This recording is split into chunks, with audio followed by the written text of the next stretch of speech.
Hello everybody. How is everybody doing today? Actually, I probably should have that up.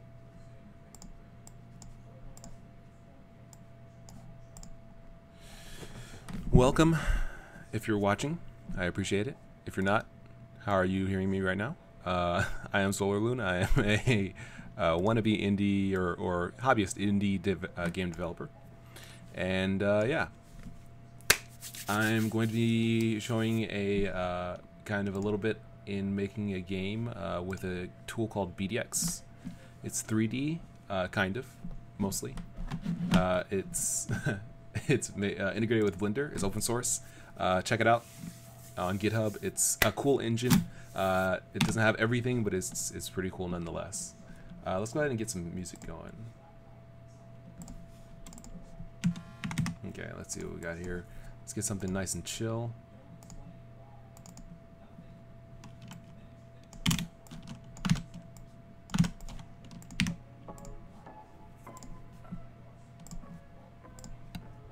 As always, if it's too loud, let me know. If it's not loud enough, I feel like that should be okay. Maybe a little louder. We'll see. I'll keep an eye on the levels. Twist says, what language does BDX use? It uses Java. But I also added the ability to use any JVM language. You know, with BDX, it should work as long as it works with libgdx. So like I've been able to use BDX with Kotlin. That worked, and other languages should be possible if it works with libgdx. There's so many things. So many windows open on my desktop. Also, I did open a Discord server. Have no real idea how to do this.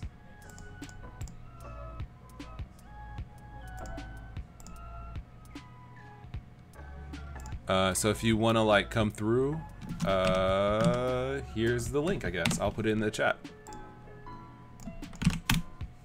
I'll also put it in my description of my video.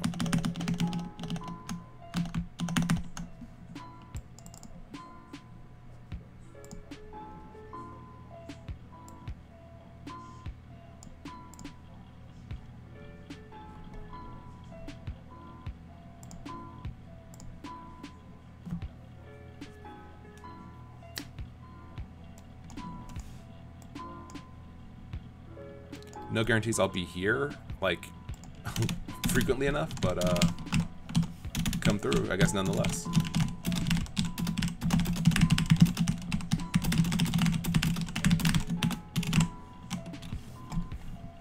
We'll see how that goes.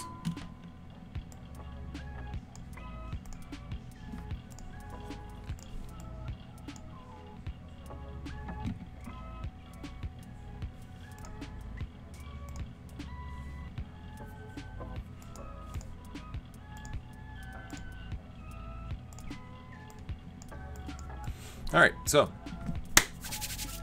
let's go. Alright, so there's a couple things. One thing is Phosphine Overdrive on Discord mentioned that he was trying to use specifically the trail component that I invented that I coded for my BDX helper module. So what that does is basically, let me see if I can find it here. Should be in components, mesh, trail. So what this does is basically it allows you to make a trail, like a scarf, a weapon trail, a particle trail. It's just a trail. And let's see, I'm not sure if we can, maybe I can get this set up. Maybe I'll try it here, try to show it here with the character that I have here. But the mesh has to be made in kind of a specific way. It's not too specific, but basically I'll show a quick demo here.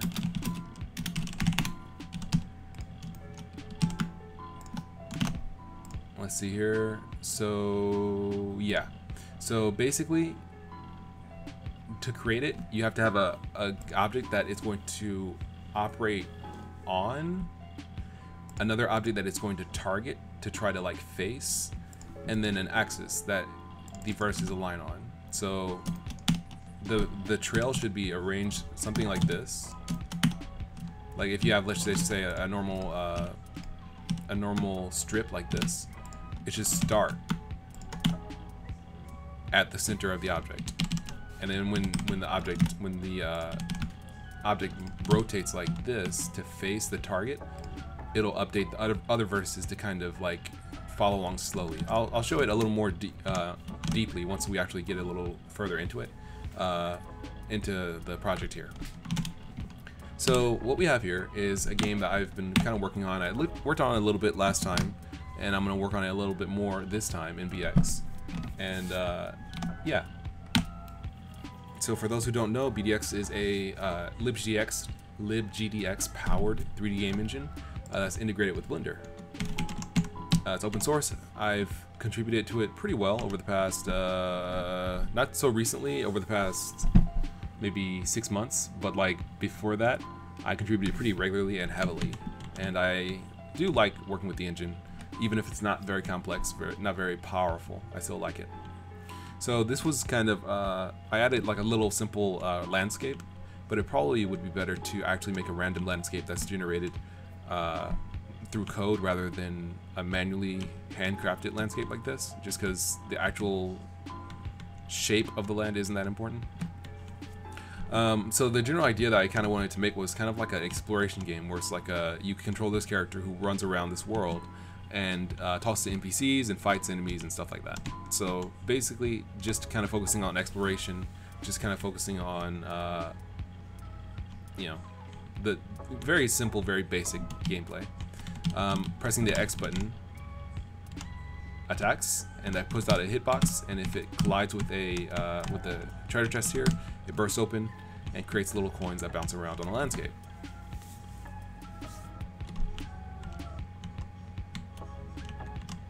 Yeah, and that's what I have so far, basically. Treasure chest is kind of trash, but you know, like it could be drawn better, but that's fine.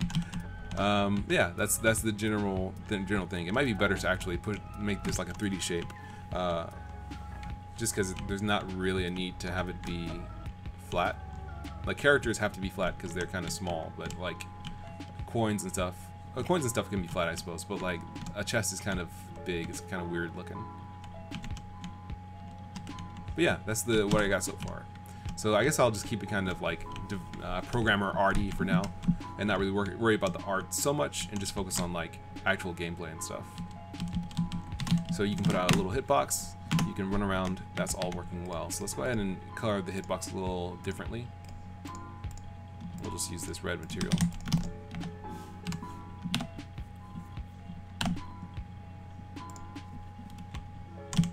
There we go, now it's a little more obvious, a little more clear.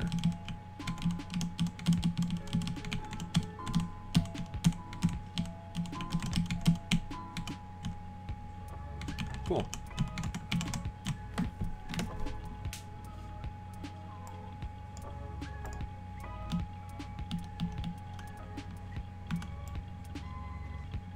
Let's just take a quick look here. Make sure I'm still streaming. Let's see here. Okay.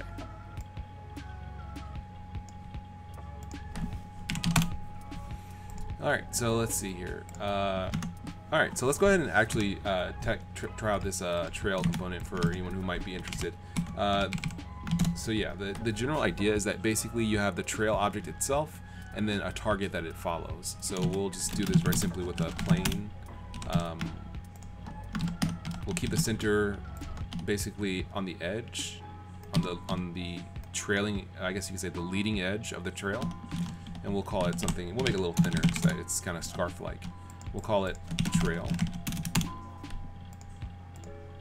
No collision, and we'll give it a color. Let's call it scarf.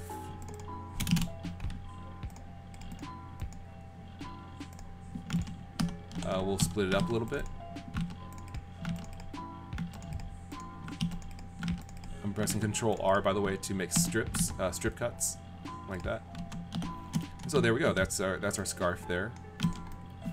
So now, if we play, it's going to go ahead and export that data. If we play, it should end up with, yeah, it's there. in the game, which is cool. But we want it to follow the player's collision mesh. So let's parent it to his collision mesh. And now let's try it out and see what it looks like. Okay, so now it follows him, but it's just sitting there. So now what we're going to do is actually add the trail component so that it properly works. And remember that we need to have a target and the trail object itself. So let's add a empty. We'll add an empty.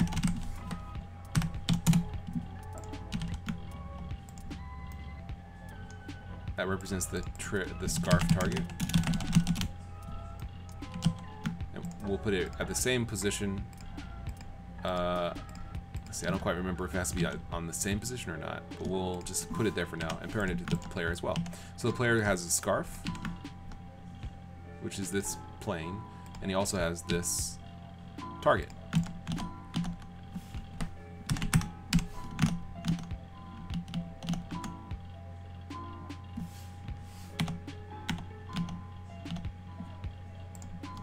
Okay, so he has both the scarf and the target. We can't see the target, but it's there. Alright, so now let's go ahead and actually add the trail. So this should be relatively simple. We'll say scene game object target equals scene, well, I guess we could just say children that get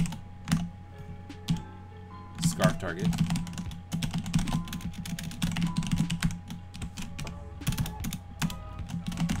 And then also the scarf itself, we're going to get.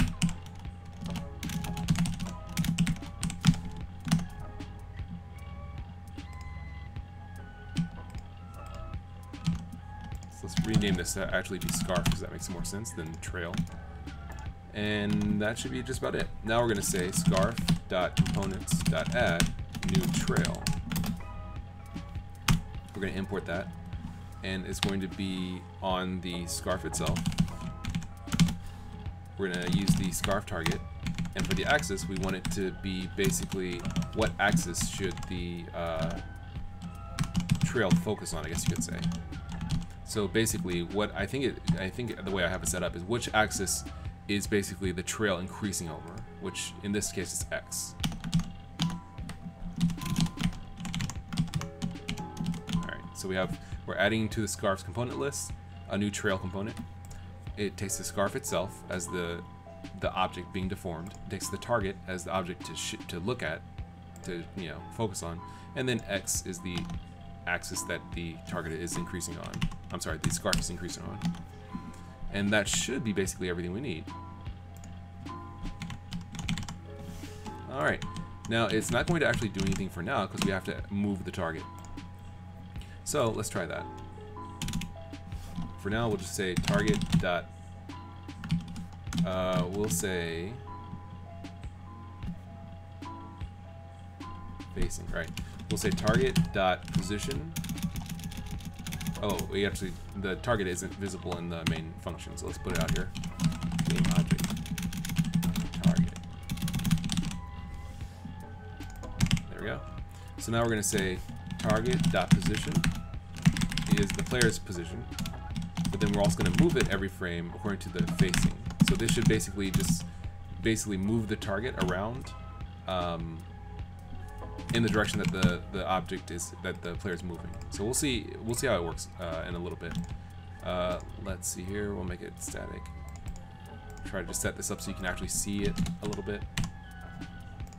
Sphere.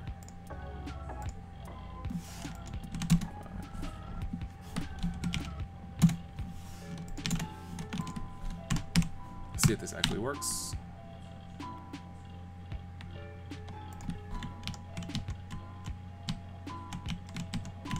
Nope. Let's see.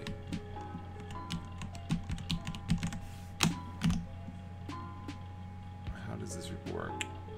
Did I parent the... Hold on. I might have parented the scarf to the trail. Let me see. Or maybe actually I don't... Oh, wait a second. Hold on. Yeah, maybe the... Let's clear parent key transformation. Maybe the scarf doesn't need to be parented to anything.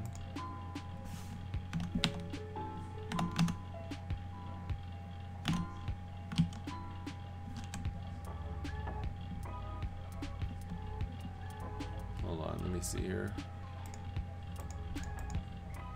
So I'm trying to remember. I should look at Gearin, because I did this for Gearin for the scarf on one of the body parts. I should just take a look to see how I did it there, but I want to try setting it up from scratch. Alright, so here's the scarf. Okay, that's fine. So let's try this. Let's try deparenting the scarf, because that might be part of it.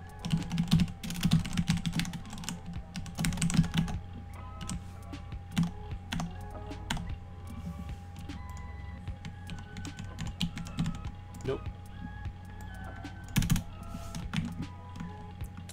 How does this work? Let's see.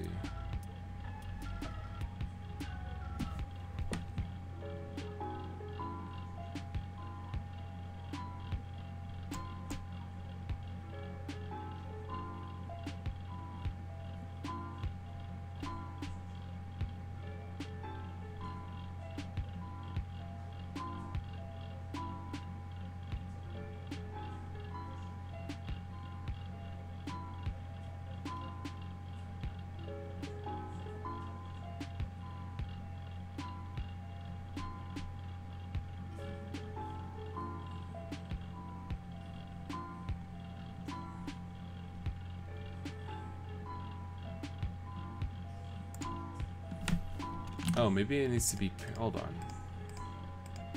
Oh, wait a second. Let's try parenting it to the target. No.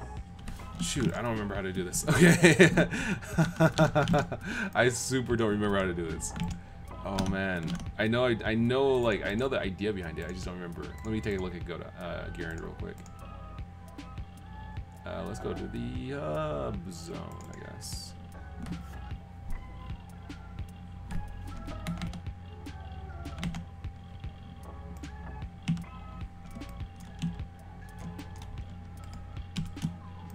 Okay, so here is the example of the body part that has the scarf on it. And here's the scarf handle, which is parented to the object itself. Okay, and then the scarf is parented to the scarf handle. Okay. Oh, and then it rotates. Oh, it's the rotation. That's what okay, now I remember. It's the rotation. I was like, why is this? What is going on? Okay, that makes more sense. All right. So I think I got it. So the scarf itself is going to be parented to the scarf handle here, and then when it rotates, that's what's going to really make the difference. So what we have here, target. Okay, so we can leave the target where it is. That's fine. But we just need to rotate it. So we'll just try rotating it by a little bit each frame, so we can see it.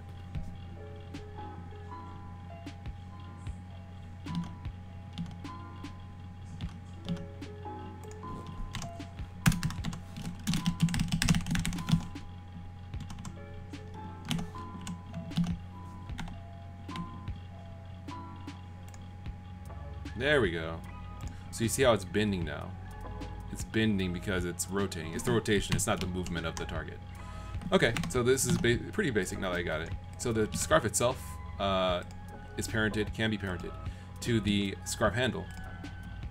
And then the scarf is going to basically react when it rotates, when the scarf handle rotates. So now what we can do is say target.align axis to vec.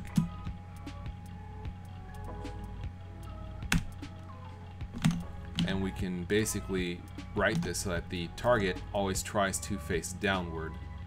Well, we'll just make it so that it always tries to kind of face the direction that the player is moving in. So we'll say it should always try to face its local. It should always try to face -x, I think, to face the. Well, we'll do it like this. We'll make it a little easier. Alright, so now the handle should always try to face its local x, positive x.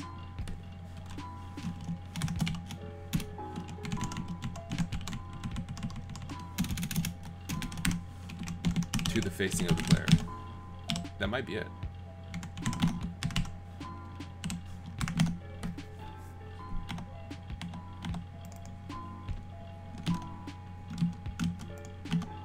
Oh, it crashed. Let's see. Because 154 cannot invert matrix. What? Strange. Target that orientation. It's weird. I shouldn't be doing that. Let's see. Target down line axis. Oh. Oh, it's because facing is. Okay, that's why. Facing is 0 axis. Okay. Like facing needs to be something, so we'll have it say he faces down by default. Yeah. Twist and other people saying hello.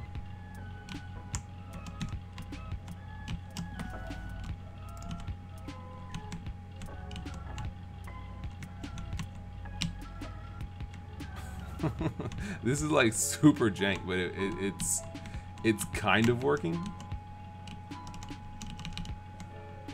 It's like super duper jank.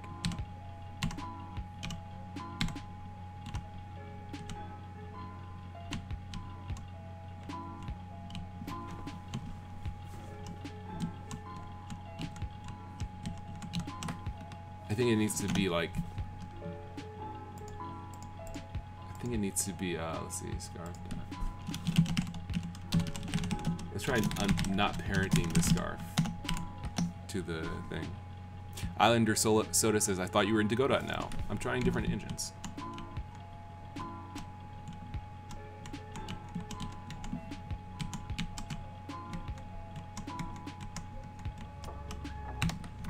It's so jank, but it's something that I definitely need, that you would definitely need to. I definitely need to tweak, but at the same time, like it's not a bad start.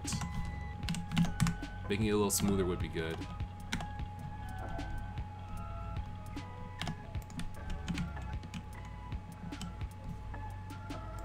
Okay, I guess that was too much. It's like, it's like, what are you doing? Oh my goodness. I need to rewrite this. I could write this better. I could write this better, definitely. Because it's not that bad. Like, this isn't even that many verses, but it's just like choking. Like, straight up choking. Okay, let's leave it alone. So basically, I could definitely write this better, and I might actually write this better. Like, it worked really well in Gearin, but for some reason here, it's just like choking. But then again, it's been a little while since the one I wrote in Gear. Like, I wrote this for Gearin, and I haven't updated it since then. So it's jank. Yeah, Phosphine Overdrive says, "Nice SolarLune, jank but cool." That helps a lot. Yeah, it's jank. I need to write it to fix it up because it seems like it's not working as well or as easily as it really should.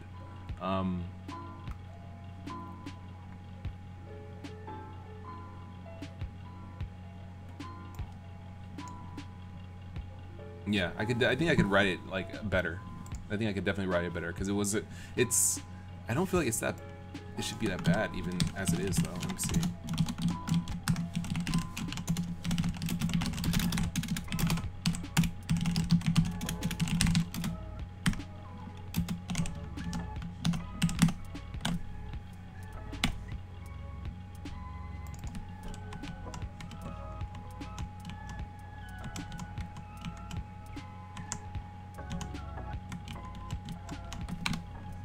I think it also would be better if it wasn't such a sudden alignment. So let's try this.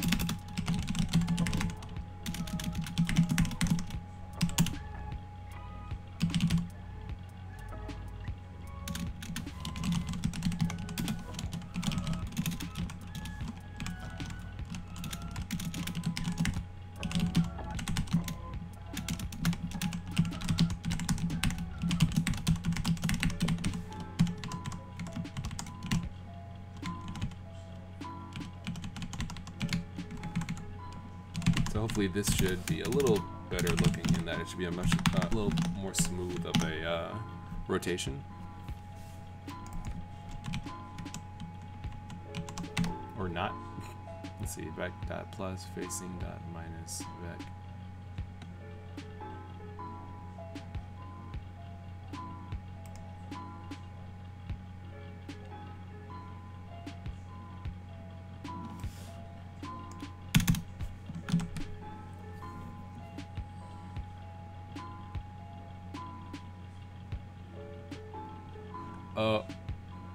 Oh yeah, okay. Okay, wait.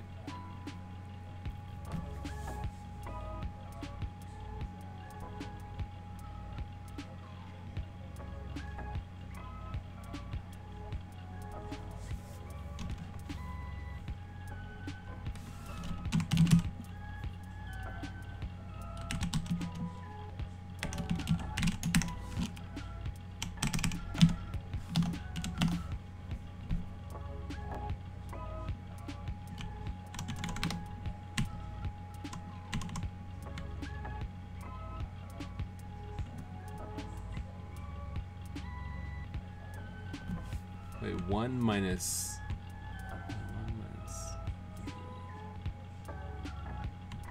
I guess facing.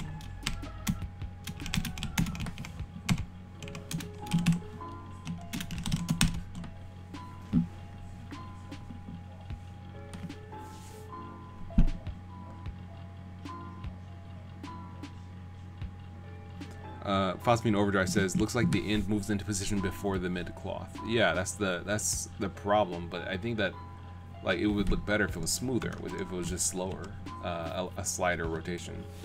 Because currently the target's like hard, like boom, boom, boom, boom, like when you rotate. It needs to be smoother. And I think I can do that, but for some reason I'm not doing that. Let's see. Let's see here. All right, so target dot align axis to vec. Okay, vec dot plus vec dot axis vec facing dot minus vec. Isn't this what I usually do? Let's see.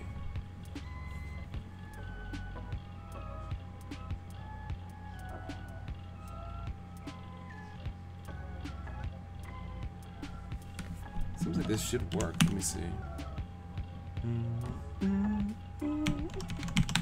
Yeah, it's just it's definitely not responding. Let's see. It's just,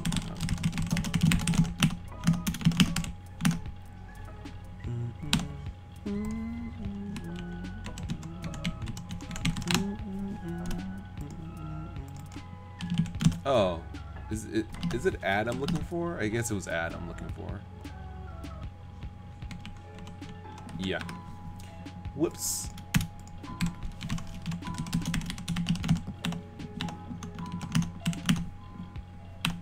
That might be enough to kind of get the idea across. There we go. A little better.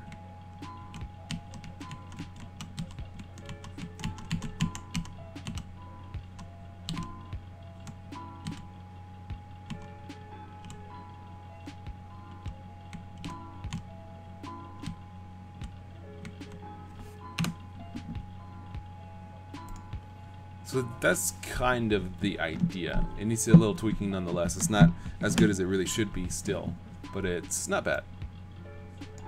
So I guess to kind of recap, you want to have your vertices on the x-axis or y-axis or z-axis or whatever of the center. You want to specify what that axis is, what axis they grow over. You probably want to change the spacing. You might want to change the spacing. That's up to you. And then you probably want to rotate the target a little more smoothly than suddenly.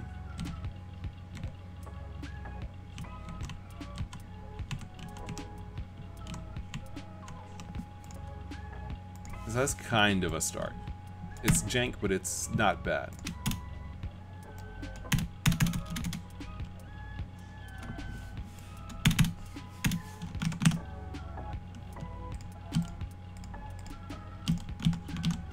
Okay.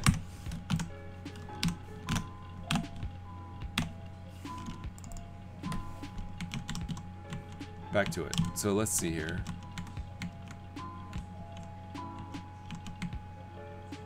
So the best way I could describe what I'm going for with this is kind of like a mode 7 simulator, where you're just kind of like exploring this kind of like low poly, simple 3D space.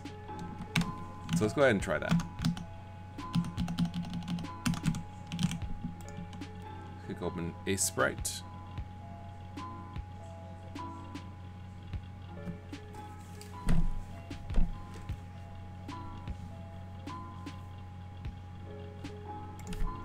Did I not?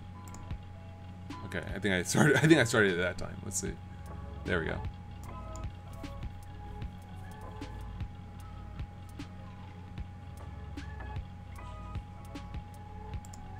Oh no, it's starting twice. What have I done to deserve this? I mean, besides starting it twice. Alright, let's see.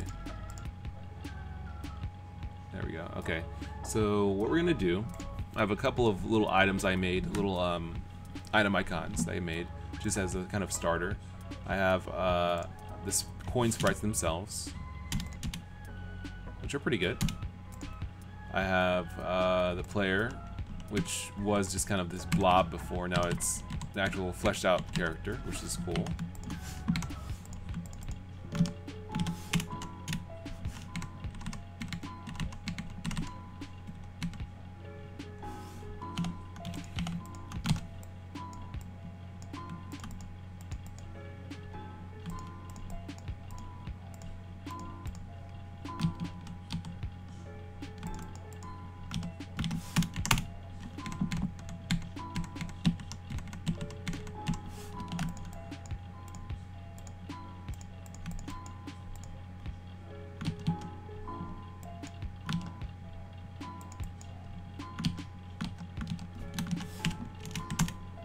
Okay, so now what we're gonna do is we need some tile sets. So we'll start with that. This should be enough room for at least the beginning.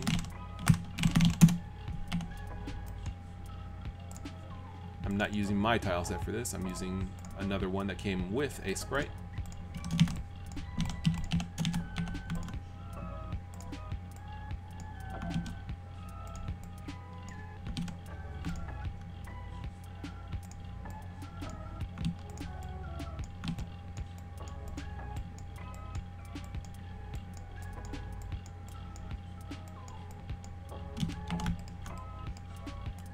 We'll just leave the programmer art mode on for now, I guess.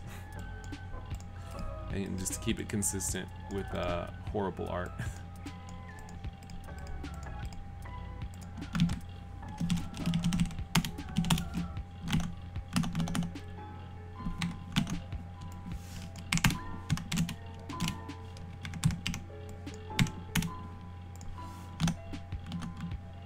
Actually, let's change the music. Yeah.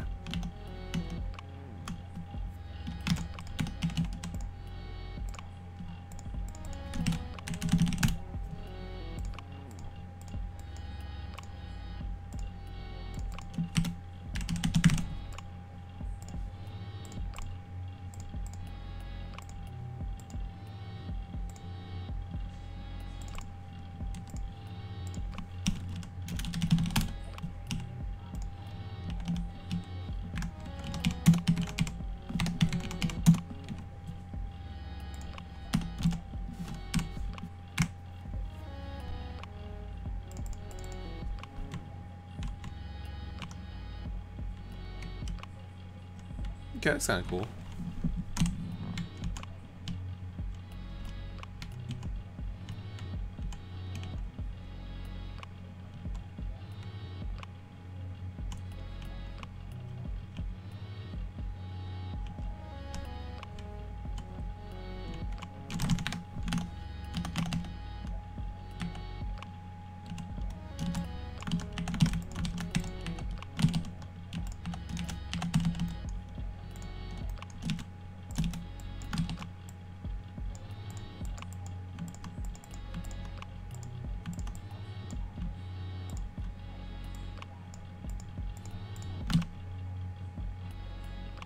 Yeah, I definitely have to do better grass. This isn't this isn't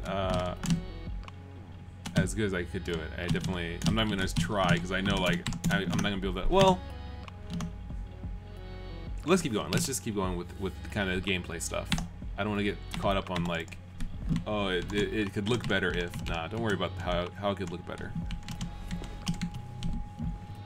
Okay, so we have a nice little valley here. And then it just kind of ends. So yeah, I think that it would be better if we had the world basically randomly generated, because that's kind of more akin to what I would actually like.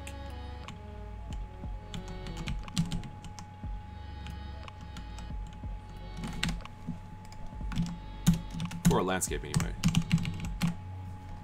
Not sure how exactly I'm going to do this, but we'll try and see how it goes. We'll do a ghetto back up right here.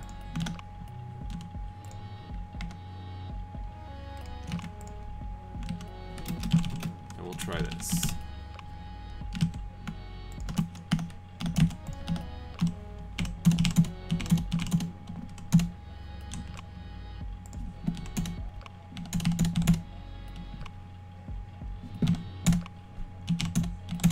We'll make a single, what's the word? We'll make a single, like, cell this big.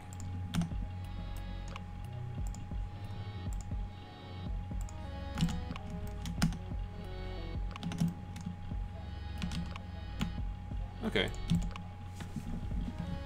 So now this is going to be the ground plane. So we'll call this terrain. So now we'll do this. We'll have the player's camera, I suppose, control. Well, we'll create an object specifically that handles spawning in the terrain.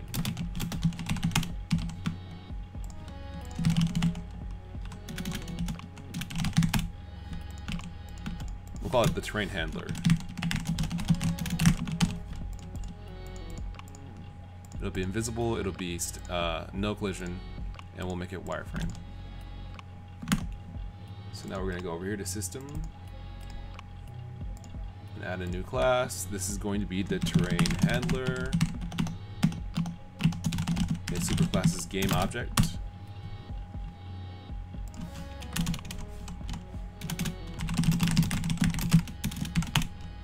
Oops.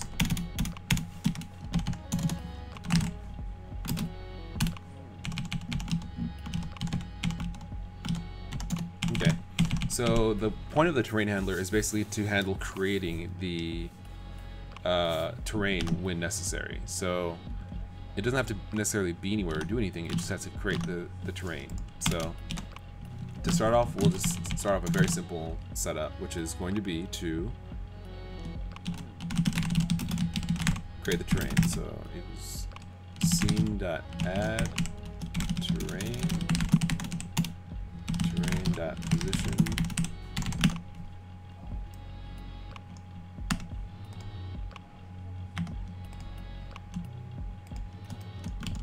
I think that should be good, actually. We'll just say this. This is actually useless because it starts off at 0, 0, 0. So we'll just call it, we'll say that though, that's fine.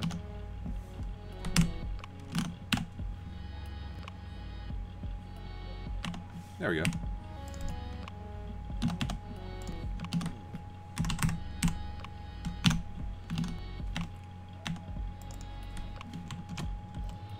So this is a single cell.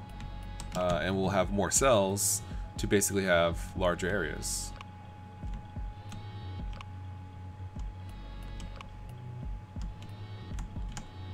I think it's too small. I think we'll have to kind of make this a little bigger.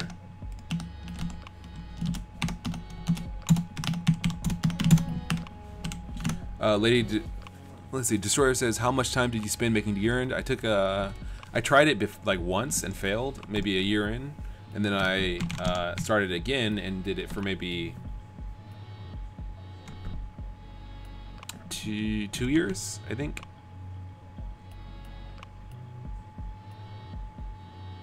I think it was 2 years. Yeah. Okay. Oh no. I have to give a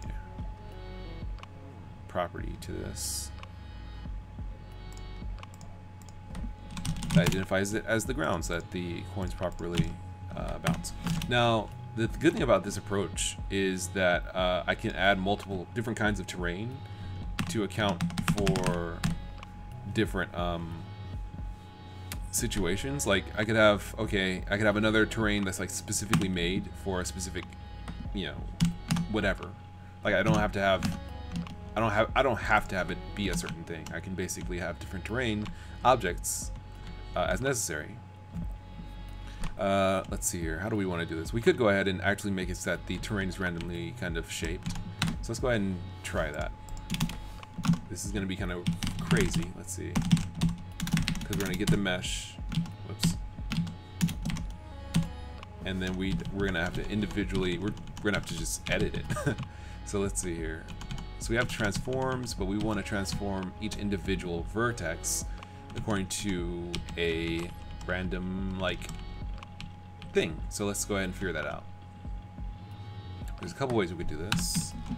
But I guess we'll do something like this. For, let's see, terrain dot mesh dot vertex count vertices.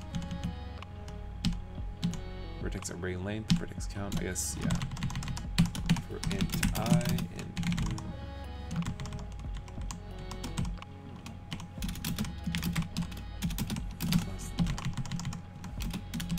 plus. So we're going to loop through all the vertices. We'll do this, I guess, pretty simply right now. We'll just say terrain. Let's make this a little easier, actually. I'm tired of typing terrain.mesh. Let's just do like this. Mesh tn equals terrain.mesh.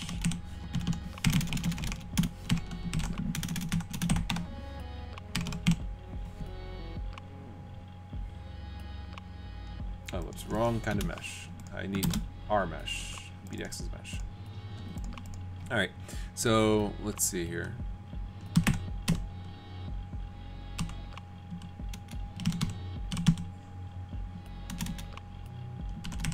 So we're gonna write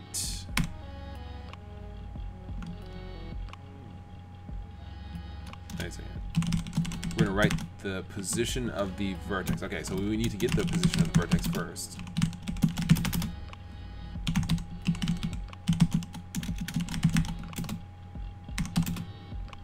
All right, and then we're gonna write it back. So tn.vert close 0 I. And we want to import to vector3f. All right, now we can go ahead and say vertpose.z equals random.random. It says -1 to 1. So this is just a very, very simple random thing. It's just going to push the vertices around. Yeah.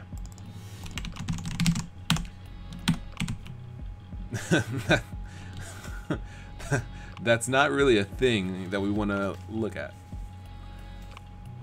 We definitely want to do something better than that. So let's see here. What we do want to do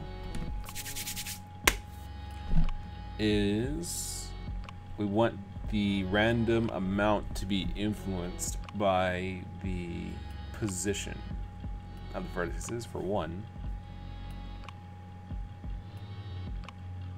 Didn't I do something like this? I feel like I've done something like this before. Let me take a quick look here to see.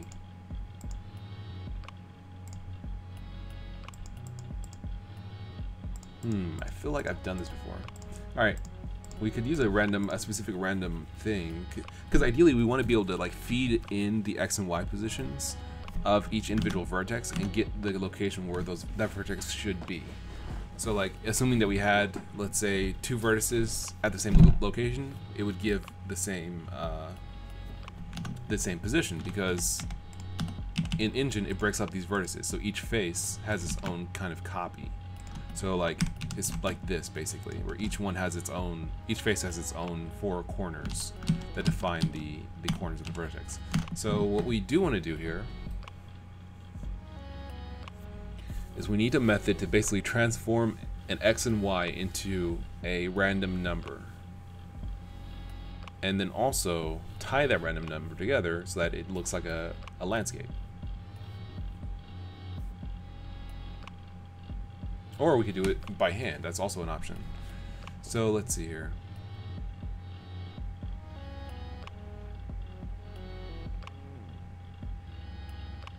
Let's see, there might be another way we could do this. Let me think.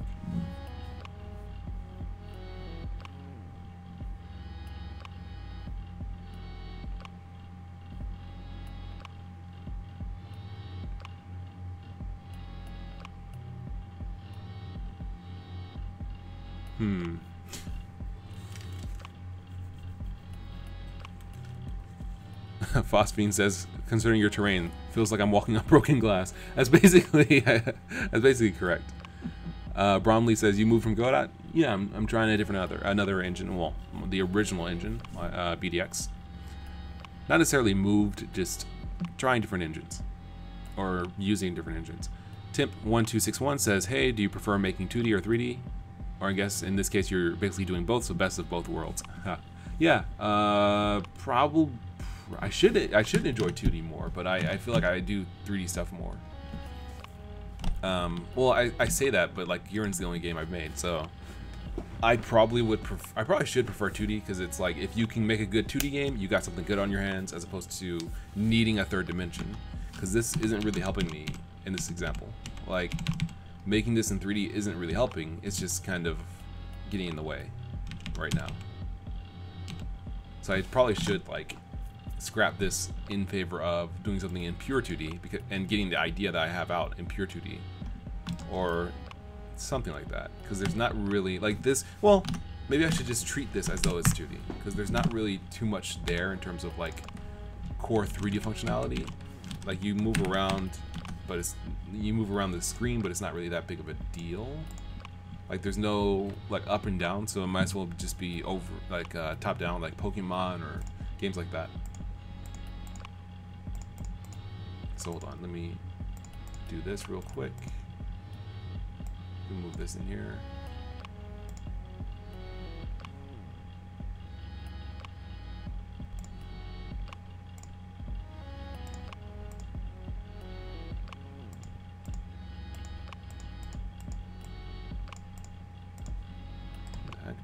Just move it in there. Yeah. Let's see, cam helper. Yeah. Since okay. Absolt says Perlin noise. Yeah, I was thinking like some kind of noise might be better, but I didn't want to like have to go find a Java library. But I guess I'll have to. But I guess that's kind of the appeal, unless I have something like that. Let me see, noise. Nope. All right, let me go take a quick double check to see what's a good Perlin noise Java library.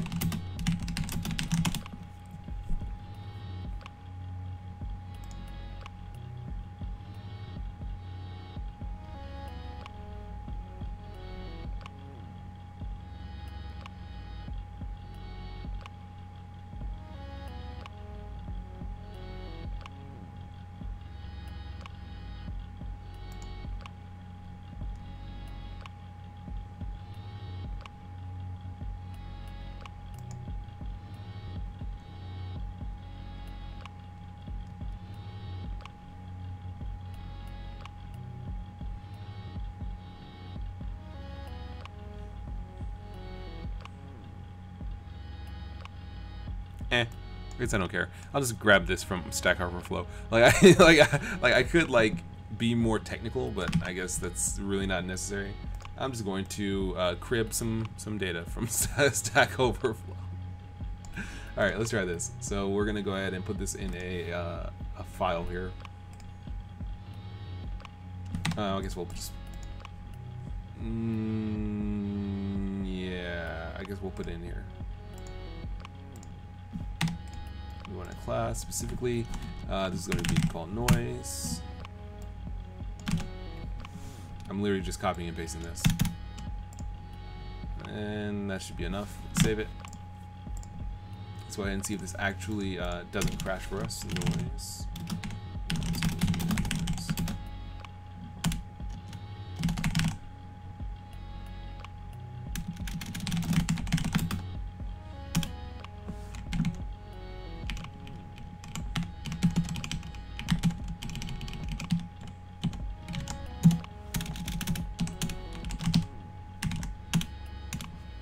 Now, I'm not sure exactly how this works. Let's see. Set the corner points, generate the fractal, generate.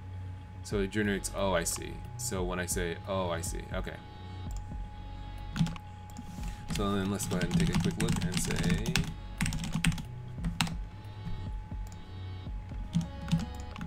take a quick look.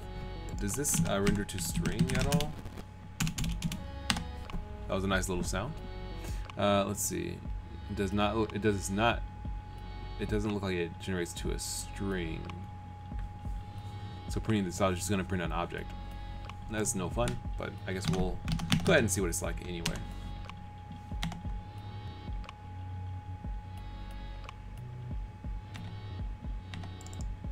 Okay, well, as I thought, yeah, it's just a noise object.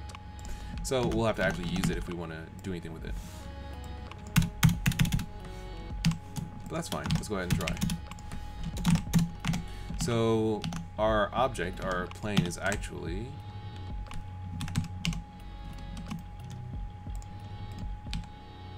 (32, 32, 30). Okay, so it's 2. So it's basically, because it skips 2, it's basically half of this. So it's not actually 32, negative 32. Yeah, it's not actually negative 32, negative 32 to 32, 32. It's basically 0 to 32, 32. So I think we should be good to just have 32, 32. And then just divide the vertex position by 2 when we actually pass it into the noise to get the value.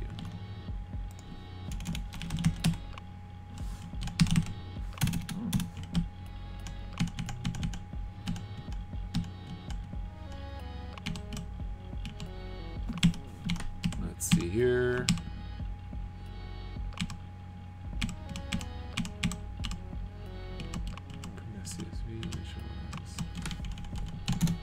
Actually, how do I get the data out of here? Once it generates...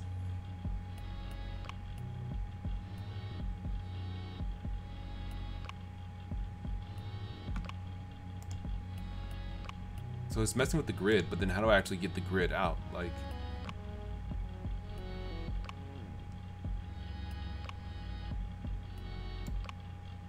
Why would I want it as a CSV file? Just like, what? Why? Like, what? Okay, we're just gonna and yeah, let's go with that. We'll see how that goes.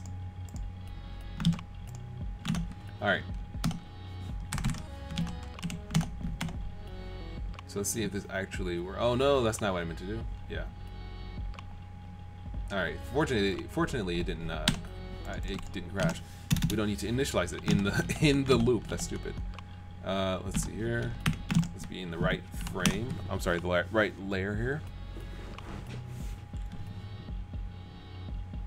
All right, there we go. That's better. So now what we're going to do is actually get the value. So we'll say system.out.println noise.grid. Now here's where it gets a little interesting.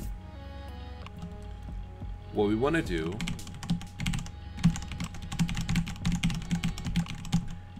is pass in the actual position of the X and Y values. So let's go ahead and take a quick look to see what the vert positions are before we continue. Because they should be like negative 32, negative 32. Yeah. Okay, that's pretty much what you expect. Alright, so what we're going to do is we're going to cast these out. So BDX equals vert, pose that X, BY equals vert, pose that Y.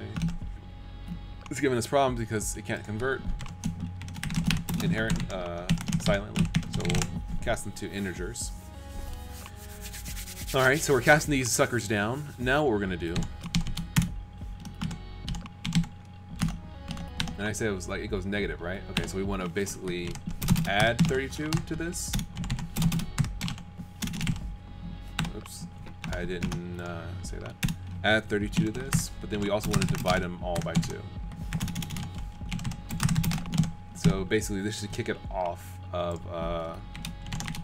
you know, negative 32 to 32 and just go from 0 to 32, hopefully. And now let's go ahead and actually try.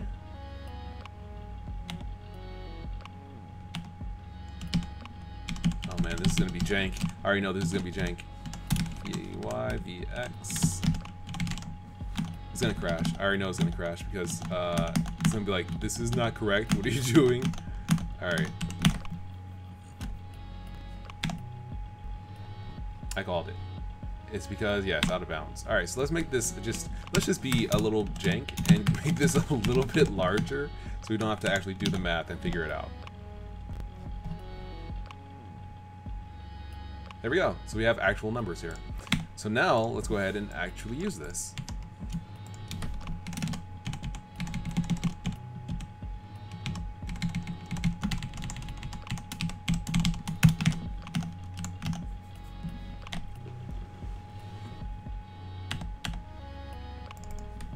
Whoa, we have little divots.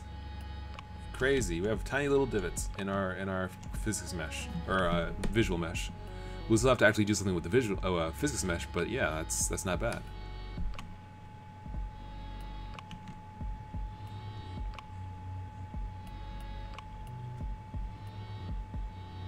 Cool. Let's try also adding to this though the world position of the mesh.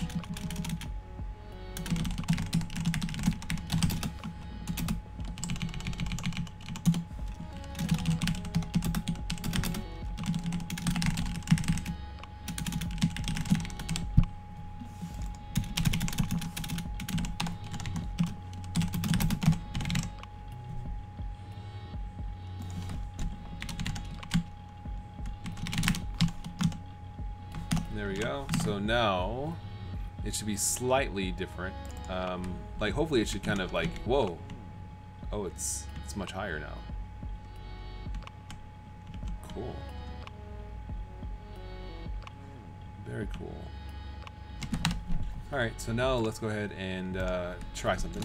We're gonna record the map.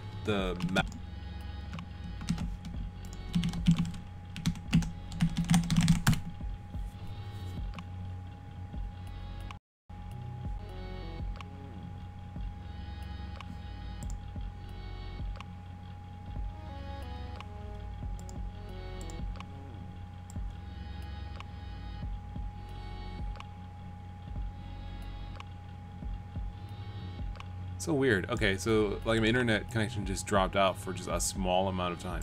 It's really weird. Okay. So anyway, though, this seems to be working. So let's go ahead and take a quick look here. We're going to show the physics visualization because what's going on now is that it's going to not be updating the physics mesh, as you can see. It's just a flat plane. So we have to actually update the physics mesh once we're done. So we just call terrain.update body. Or no, wait.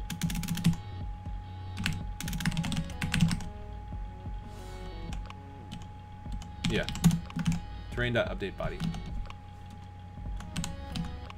And that should be enough to basically get a nice actual physics mesh. There we go. Now it's adhering to the shape of the world. It's all bumpy.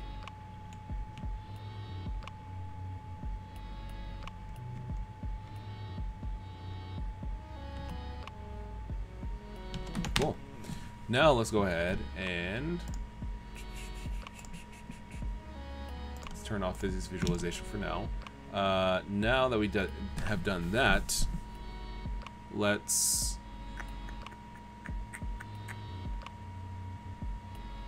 what else should I do?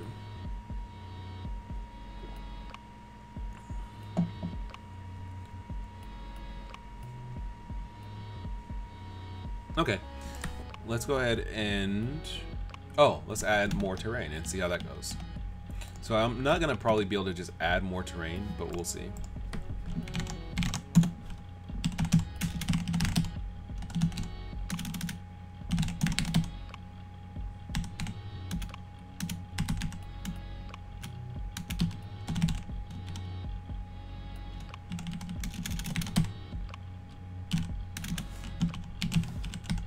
There we go. Okay, that's what I'm looking for. I was like, what do I have to do? Okay, We just have to copy the mesh. So we add a terrain, we position where we want, and then we copy the terrain, and then we do all this. So we can actually move some of this out to basically a function to make a new terrain piece.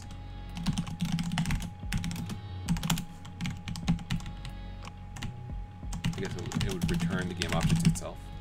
But basically we want to move this stuff out. Also, I guess this.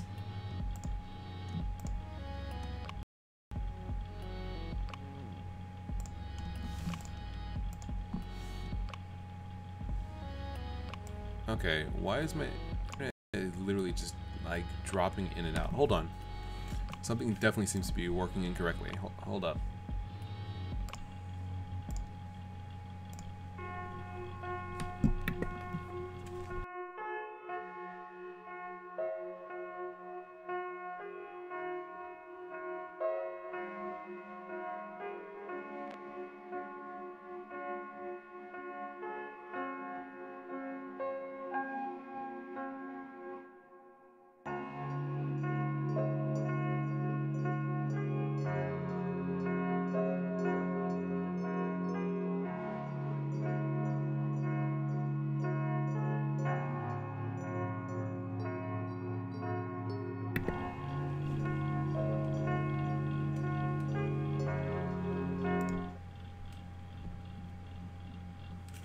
So weird. My internet's just like dropping in and out. I do not know what's going on. I don't want to go ahead and restart. Like, I don't want to take too much time to, you know, fix it. Yeah, it's just like it really is just going in and out. So weird. Okay. Well, I'll keep an eye on it and we'll see how it goes. Let's switch up the song though.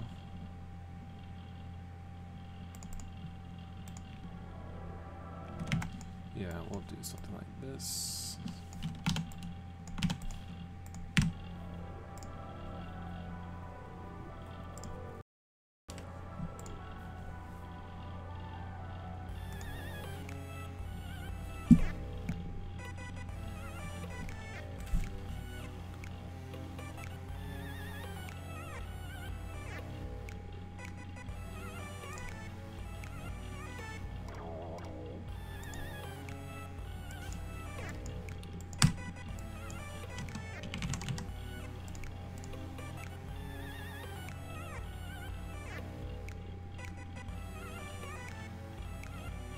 Okay, let's see here.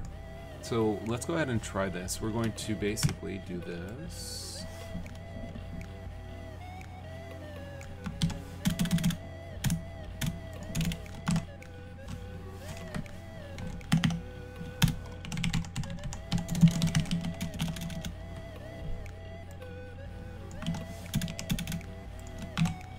The only thing we really kind of need to, and we'll just return.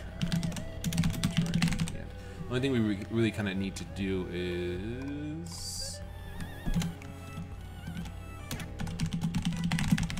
I feel like we might want to reuse the same random object so that there's kind of some semblance of coherence. Maybe.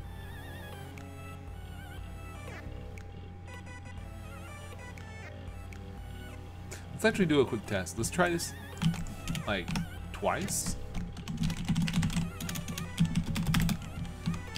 and just move this like a little bit up, because I want to see basically like are they both the same?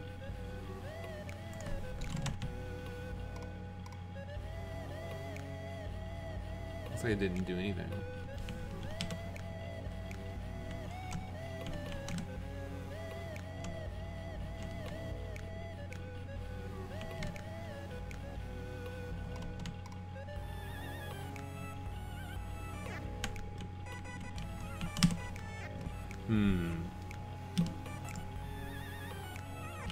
Yeah, it just seems like it's kind of sticking. Yeah, it's not really doing anything.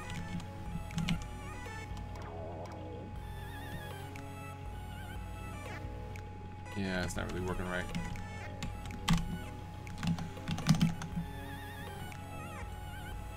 Let's see here. So then what we can do,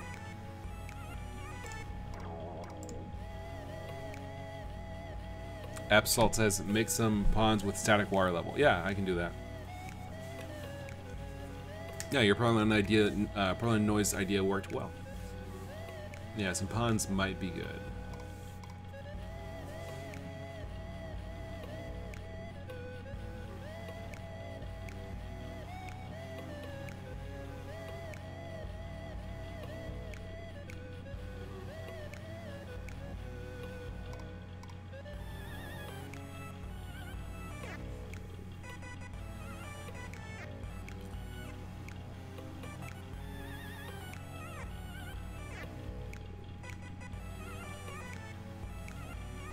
I'm just thinking here. Let's see. So we're moving it. Okay, updating the body. I mean, we're making a copy. Oh, we have to assign the copy to the... I was wondering why it wasn't doing anything. Okay, terrain, that mesh. Yeah, there we go. So we have to actually make the copy and then assign the copy to the terrain to actually make a difference. So now they should both be the same. Let's see.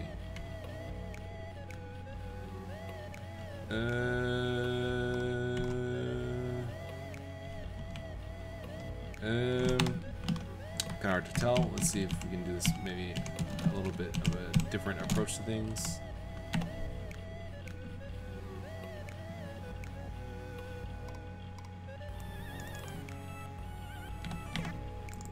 Oh yes, that's real useful. Okay, let's see. Let's try this.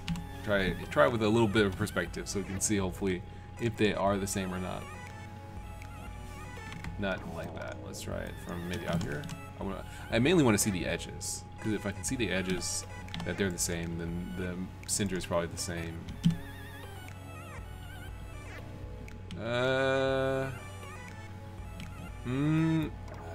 think they might be the same. There's definitely some correlations here and there, but I'm not sure if it's the exact same or not. I feel like the difference between these points is different though sometimes. Yeah, like this is way wider than this, I think. Unless it's just perspective. But the idea, like the reason why it needs to be basically the same is that I wanted to see like if I should use the same random object or if different random objects gives different results. So it looks like different random objects might give different results. So let's try the same random object across them both.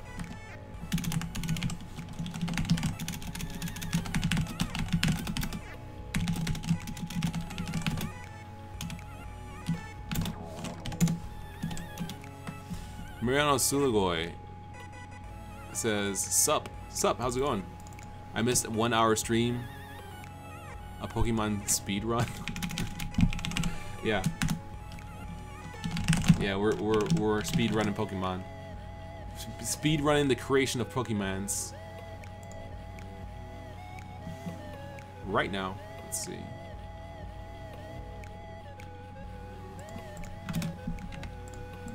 Need not that kind of random, but the other kind of random. I need a Java util random. There we go. That means I don't need this.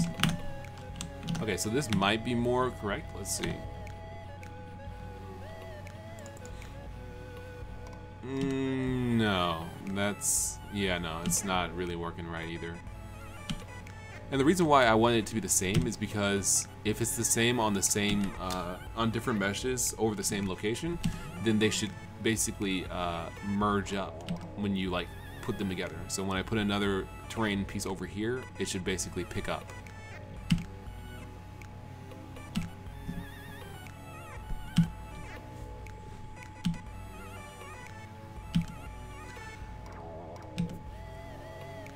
Like, there definitely seems to be some correlation, but it's not quite correct.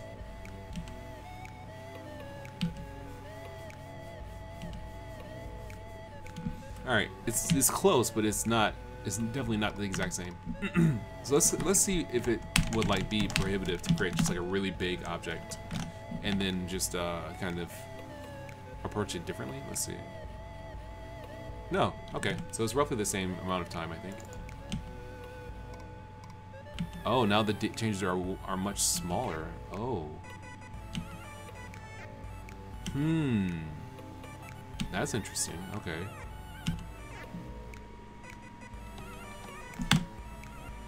Mariano says, why no use landscapes with the same seed? Oh.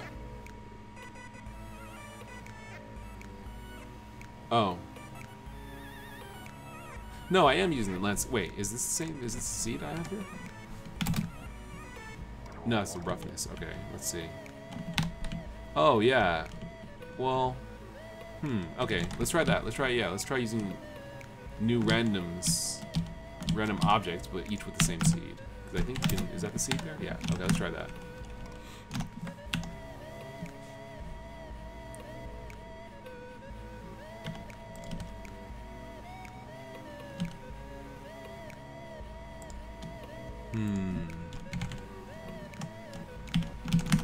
So I think that's correct. Yeah, it looks like they're the exact same now, which is good, but now the problem kind of, I never really thought about how exactly I'm going to link these together. If the seed is the same... No, wait, I might be exactly what I need to be doing here.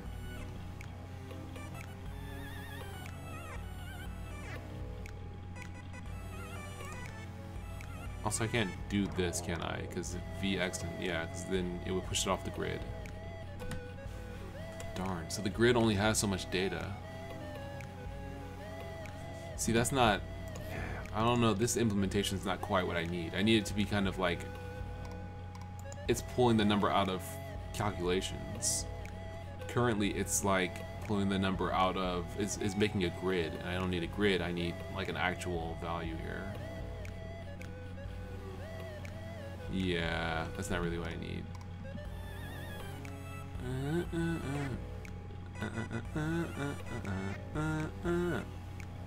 Maybe I want to roughen 2.5 times.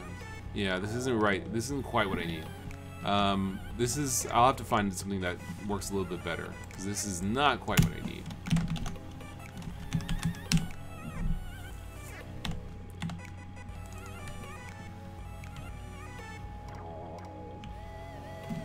Mariano asks, why do you want 2 equal terrains for? I was mainly testing to see like if I could get basically 2 terrains created on the same place to be the exact same, but when you move one of the terrains over, then it basically is different. Like if I have a terrain over here and it picks up from this line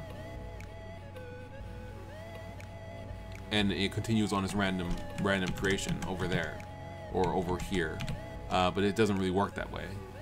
The way that the current implementation that I have and that I'm using of the random terrain works, like it basically, you have to create a new random terrain for each individual object. So I can't really like just push another terrain over here and have it pick up from this line, from this line, and continue randomly generating.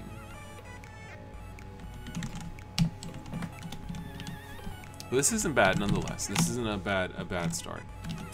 Now we just have to like get the objects to basically start on the ground.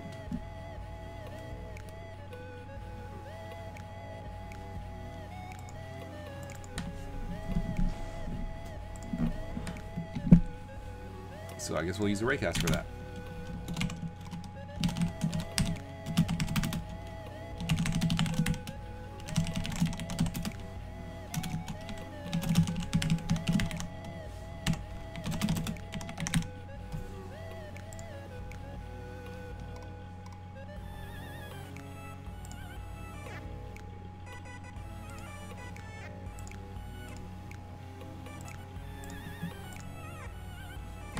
Mariano asks, don't you need to scale it on the X and Y for that?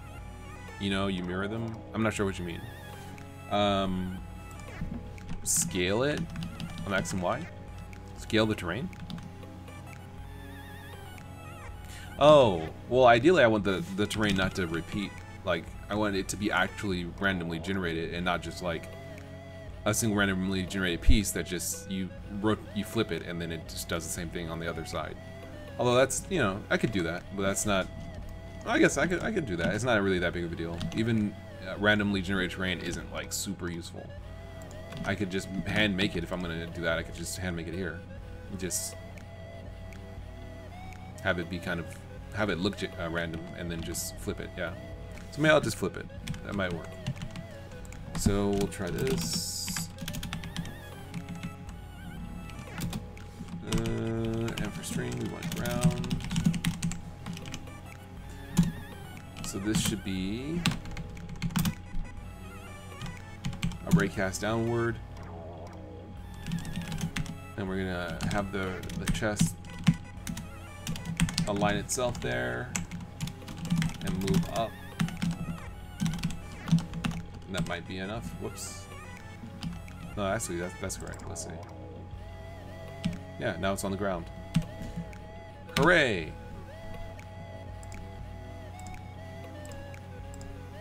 Also, Phosphine linked me on my Discord. Hit me up if you're interested in Discord and if you like chatting. No idea how often I'm gonna be in here or anything like that. But yeah, it exists. The Discord. Let's see here.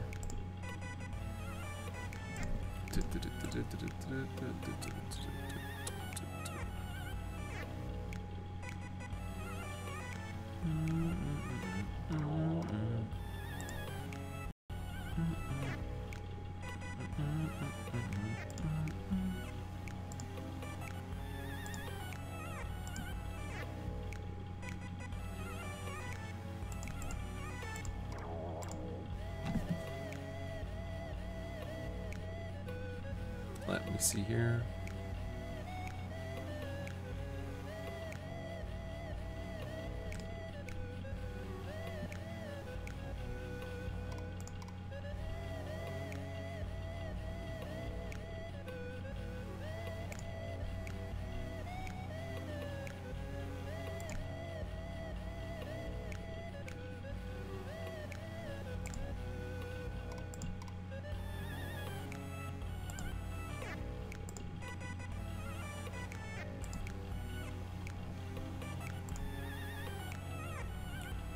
Let's see. Absolt says, can you make each node slice from a bigger noise picture? I could, yes. And that's kind of why I was thinking, but that's a little much to do right now. I mean, because it's not really that important for the game, so I'm like, well, let me move on to something else. Like, I got something that kind of looks like, or is randomly generated terrain. Let's go ahead and do something else, which is, you know, something else that's useful. Okay, so that works. I just need like some grass, some good looking grass. I gotta study like Secret of Mana and like Seiken Densetsu 2 and stuff. Or 3? Seiken Densetsu 3? Yeah, Seiken Densetsu 3. To like find like how they pixel like such beautiful grass in their games. And all just everything was beautiful. Phosphine says particles for the coin pickups. Yep, that actually would be a good thing. That's kind of what I was talking about on the recent GitHub. Yeah, when they get picked up, right? That's kind of what I was talking about on a recent GitHub post. Was basically the way that these coins work. They're just ordinary objects, which is fine. But you see, there's a slight like stutter when I hit the box when the coins are created. Yeah, it's a little jank. It's a tiny bit jank, and I'm wondering, like, is there a way to basically kind of get around that? And so what I was thinking was like, okay, what if I basically didn't have to create entire objects to represent each coin? What if I just had a point that represented where I wanted a coin to be, drew the coin there, and then I could just do code to determine like, if you walk on that point, if you're there close enough, then you can go ahead and collect the coin. Because it's like, you know, just trying to kind of minimize the load. I don't know if that's really necessary, but it could be useful for like particles or bullets if you have like a shooter or something where there's like tons of bullets on screen. You know, that kind of thing would be necessary.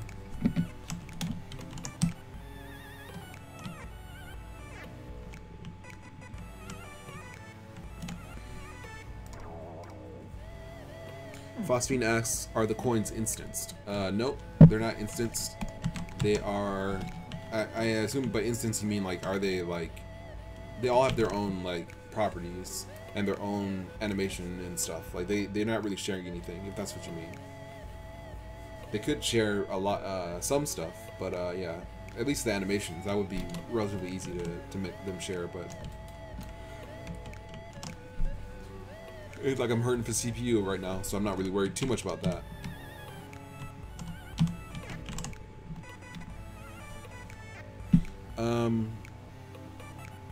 Can BDX do instancing? No. No. I don't think so. That's kind of what I was walking into, was like, what if we basically allowed the player, the user rather, to basically be able to control and customize the rendering the way they want. Then you could just have like one coin and just draw it multiple times if you wanted to, or do other things as necessary.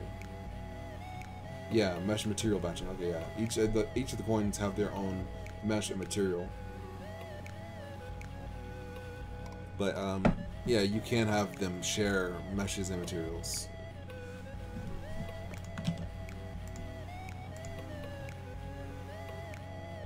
So now what I'm thinking,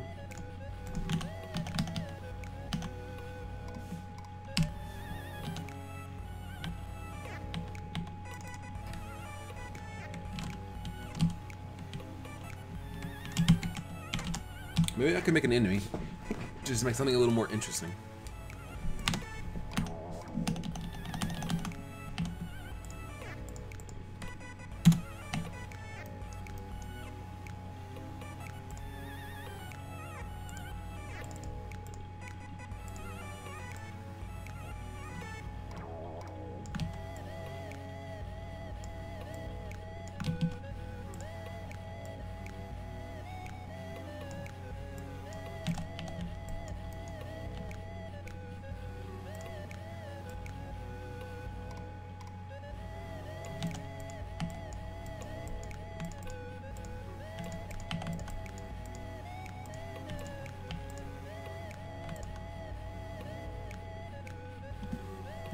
Phosphine says, if you break the coin spawning up over several frames, does lag continue? Oh no, it's just for that little bit.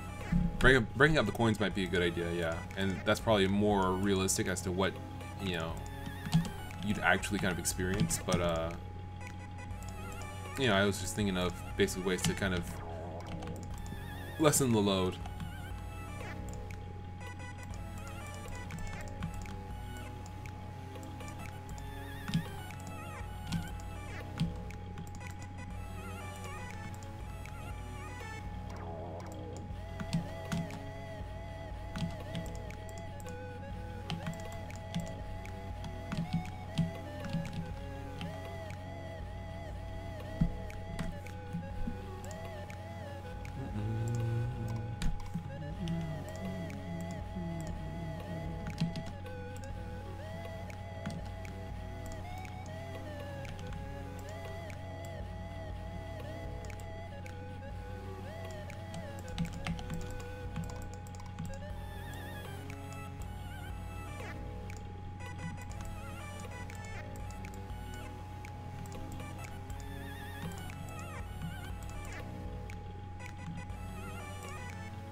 Absolt says, it's the purpler.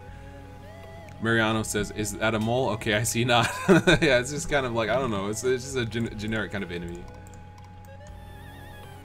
It's not really supposed to be anything in particular, just kind of like a sad thing that you have to like deal with. I don't know.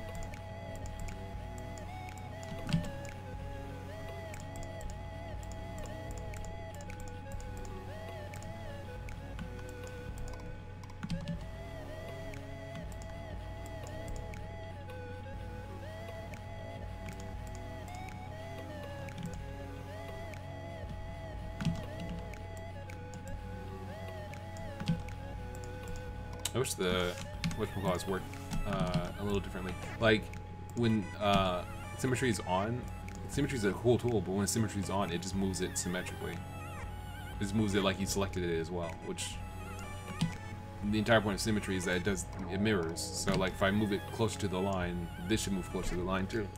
But unfortunately it doesn't.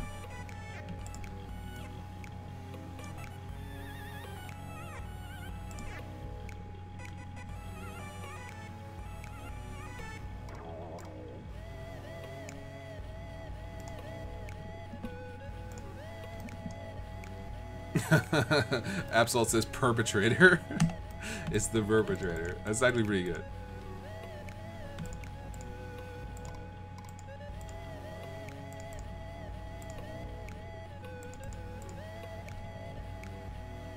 That's kind of freaky now. It's the extra details. I don't think I really needed to do that.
Jared, let's see.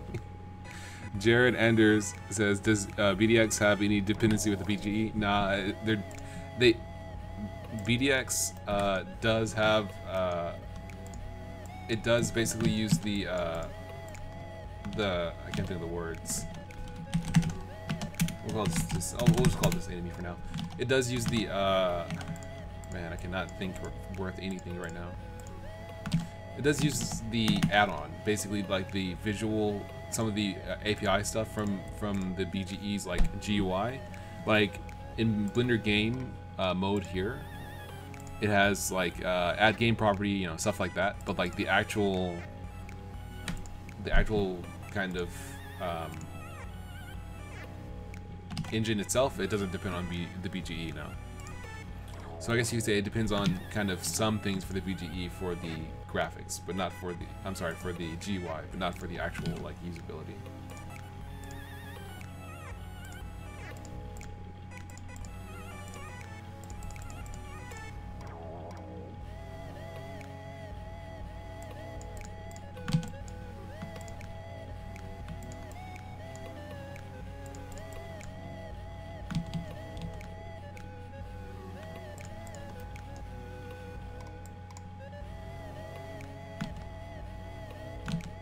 This thing's just freaky. I don't know. I don't know if I really want this anymore.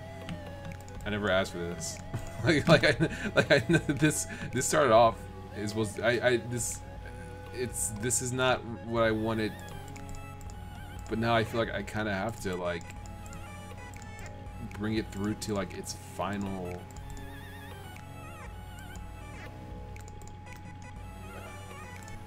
I think I kind of have to like.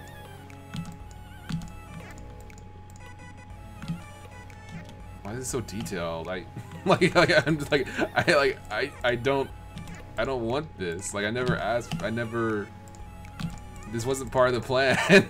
This was never part of the deal. Like, and yet here I am making this like crying alien blob. I don't know. I feel like I've done something I shouldn't have done. I don't know. This is probably not. This is probably this isn't the first enemy. No matter how you look at this, this is not. Absol says bright red pupils, dude. Do you really? Is this what you wanted? Oh jeez, nah, no. There's.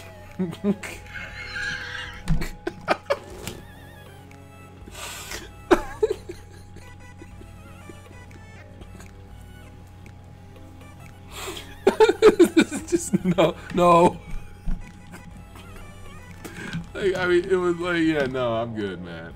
That is not. I mean, like I mean, that is not. I don't think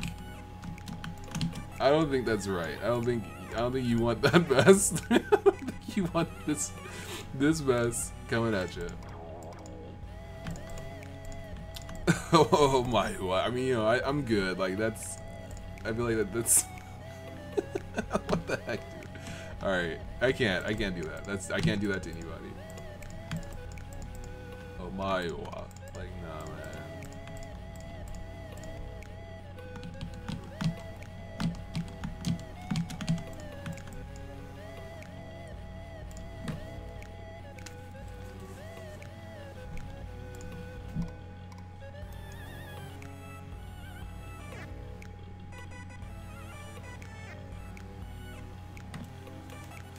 Okay, let's see here.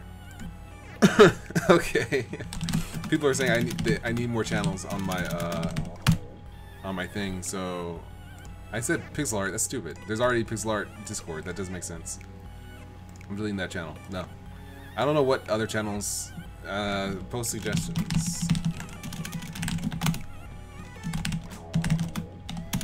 This is. I mean, I don't even know why I even have a Discord. Really, I don't know what's gonna happen with that. I might not keep it up for very long. We'll see.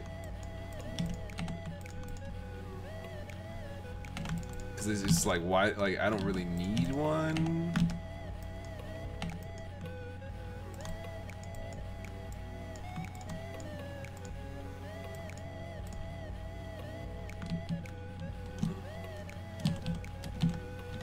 Yeah, I don't really know what this is supposed to be. But I also don't really know if I want to not keep him. I feel like he's too detailed.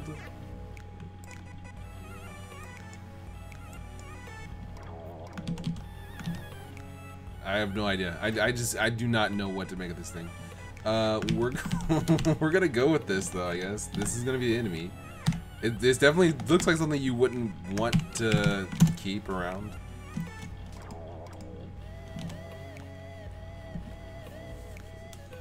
Yeah, I'm not really sure why I have a Discord either. People were like, "Oh, you should have a Discord." I don't know. Like I said, I might just go ahead and get rid of it sooner rather than later, because there's just not really too much of a need to have one, in my opinion.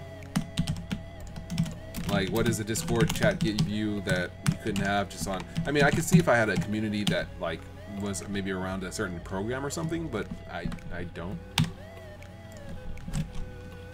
Let's see. We're just gonna go with that one frame for now.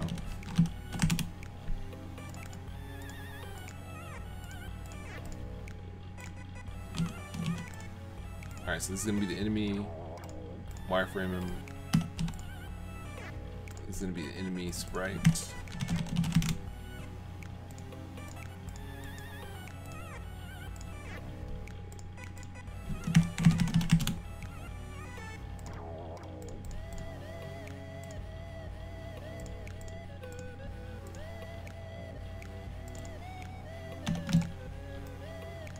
Oh jeez. Oh man, should I make him look a little slicker? I think I kind of want to make him look a little more shiny and like slick, like he's wet or something. Do I dare make him look kind of like melty?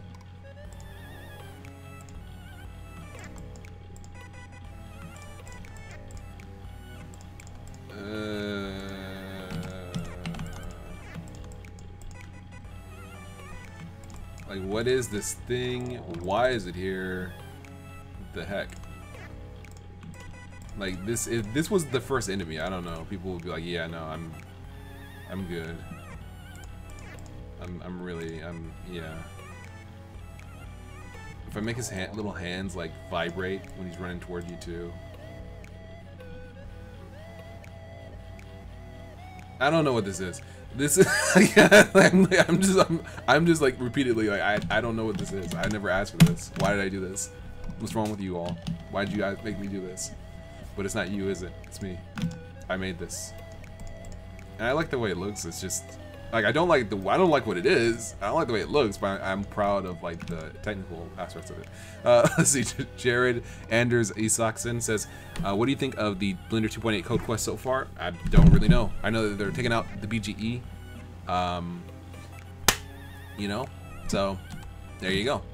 They're taking out the BGE and they're going to replace it with interactive mode. I'm not sure if they're going to do that in 2.8, but I think the BGE code is being ripped out, which is understandable.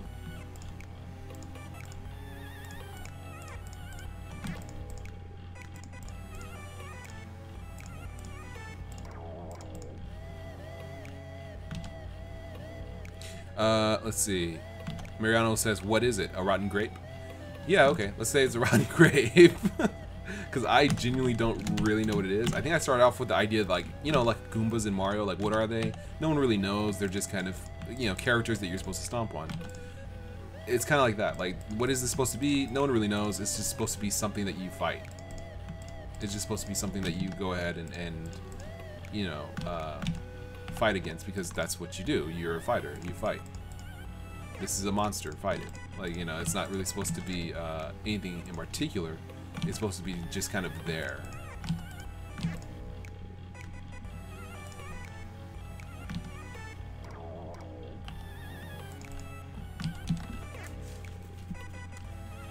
B. Mendez says, "It looks beautiful. Would adopt." What? Phosphine says, "Goombas are water chestnuts." I can't tell if you're serious or not. If you are, really, I had no idea. If you aren't, nice try. Like, I have no idea. Is that true? Are they supposed to be water chestnuts? Because I do not, that doesn't seem, it seems like they, with their shape, they should be mushroom, right? Mushroom related.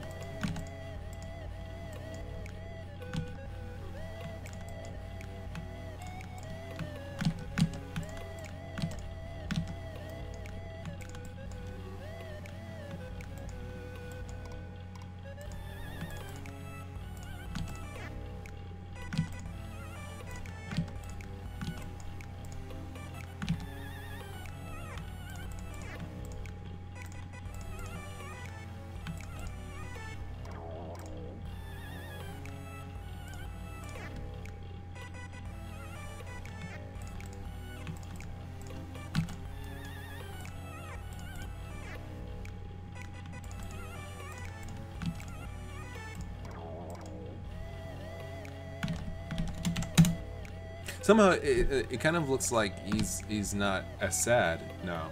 Like, he looked really sad before. Yeah, he looked really sad before, but once you once I added the gloopy bits, it just looks kind of like just kind of something that wishes you harm rather than something that is directly unappealing. All right, let's add one last lighting layer for this for his shoe.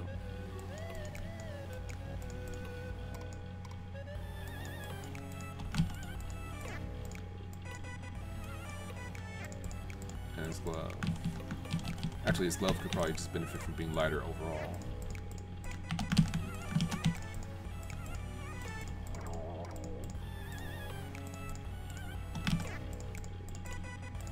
Turn on symmetry. Why would I do that?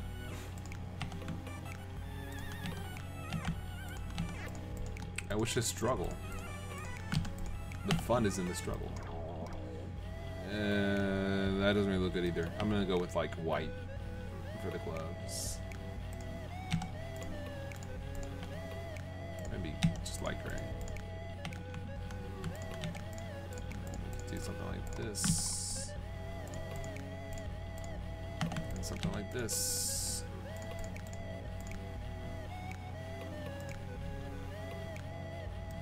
There we go. It's kind of cool.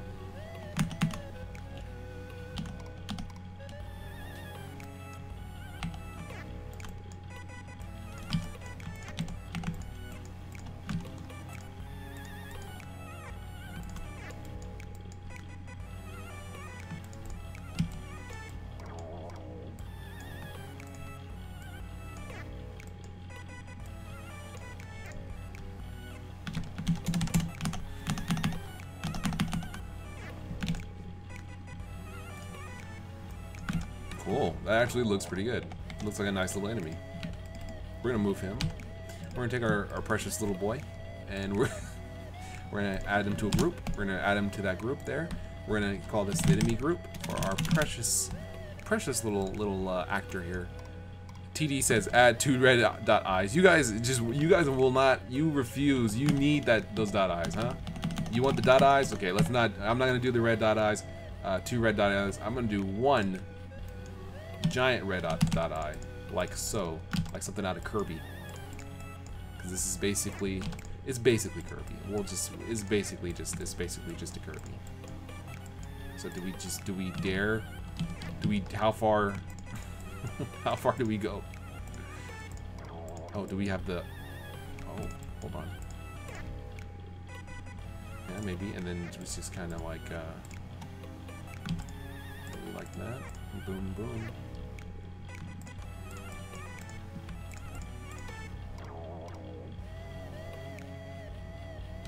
That actually might be good. Let's see.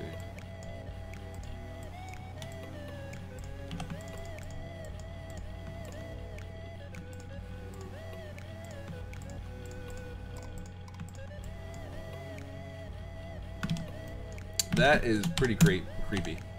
We'll go with that. That's pretty creepy. Let's do it. So there's the enemy. So he's dynamic. Paul Jones says, just got done upgrading from Linux Mint 17.3 to 18.3. Nice. Mendez says, spooky. Yeah, it is kind of spooky.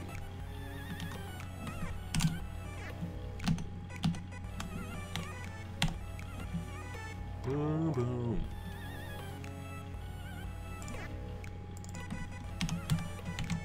Oh, it's wrong. Whoops.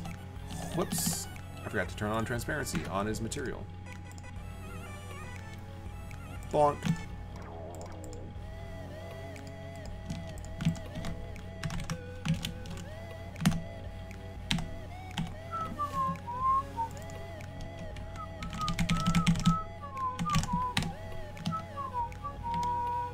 Yeah, now that I'm like actually doing this, the terrain is like not helping me. It's just like awkward for no reason. I'm gonna undo that because it's just like there was no need to do it in the first place. So we'll just walk that back. I'll keep the stuff that I have so far, but yeah, I'm not gonna actually do that. It's probably be better to just manually design the world.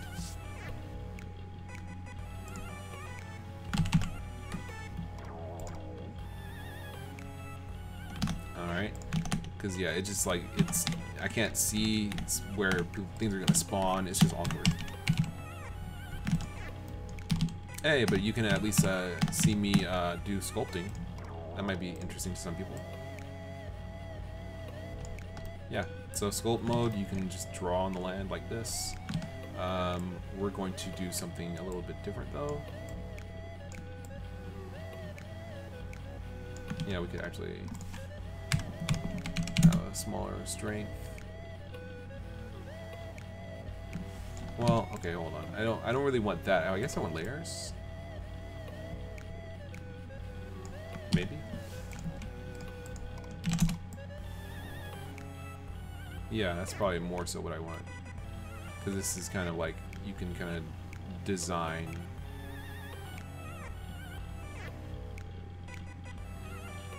Design stuff a little bit.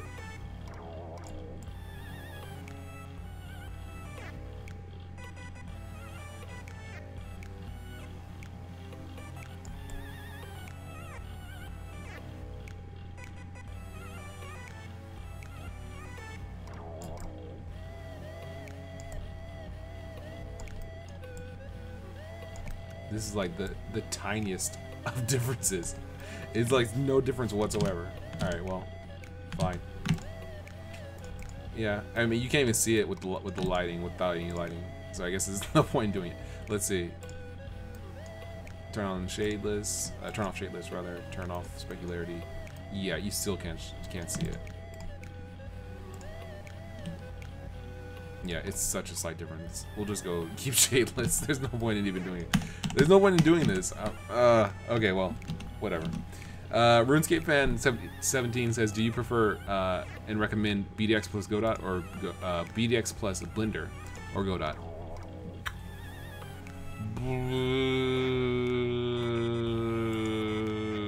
Godot. I would definitely recommend Godot.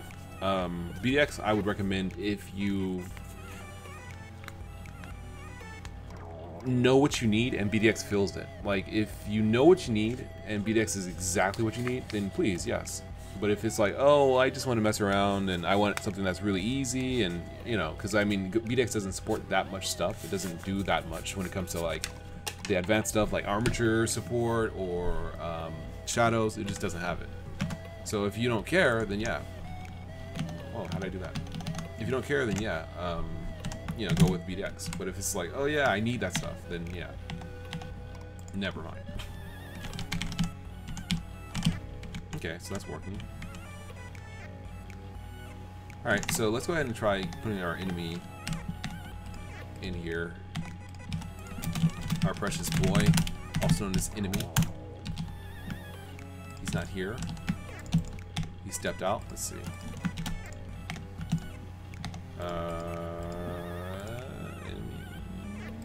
Oh, okay, I have to. There we go. Alright, let's see him in all of his pruny glory. Oh, that is actually terrifying. That does look like a real enemy, like an actual enemy. That doesn't just look like oh, it's a thing. No, this looks like it's an actual something you do not want to mess with. You do not want to directly engage with or interact with or touch. Yeah, okay, this is pretty good. This is what we want. Let's see here. We don't want, yeah, we don't want that. Okay, cool. Let's try that. Islander Soda says, did you hear about Armory 3D? What? Why isn't it getting the collision box?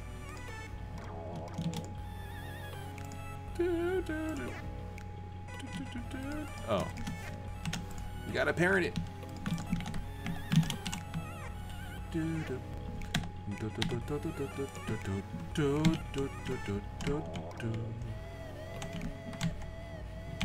It's a shark. Okay. Let's make it a little bigger so that it can properly. Yeah, I just have to make the grass like good like this. Like, if I can make the grass have this kind of detail and weird nastiness, then I will have succeeded. Okay, so let's go ahead and make it so that you can destroy the enemy. So we'll make an enemy object. And I guess that means we're gonna have to make a package.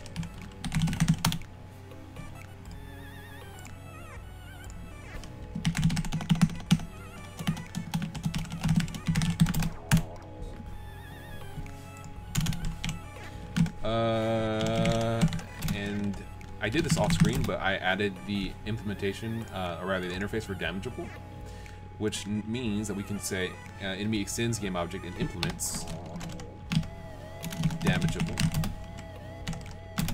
It's going to import that, and now it's going to be like, hey, enemy doesn't, you know, do the thing. It doesn't have a thing. You got to do the thing. Add on. There it is. It's done. It's doing the thing.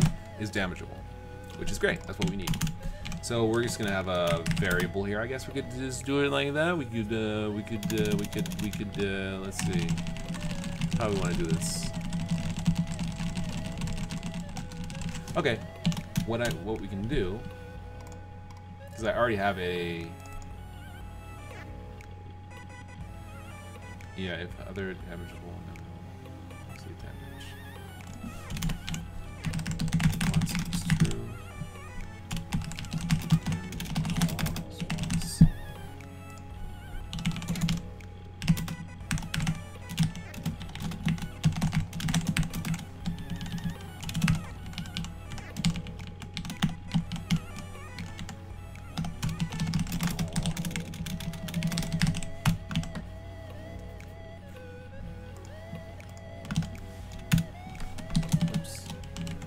Alright, so this little component I made that basically damages damageable objects, that's okay. What we can also do is add a health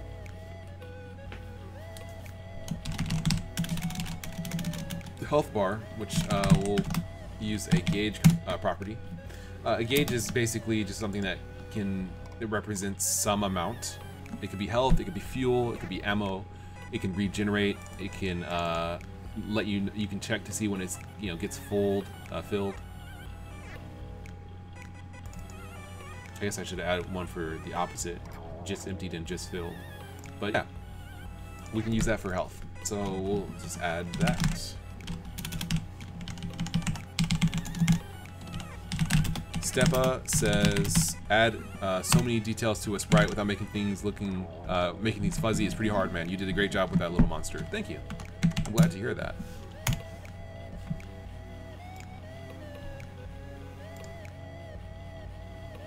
So Phosphine says Goombas are water chestnuts. Seriously, nah.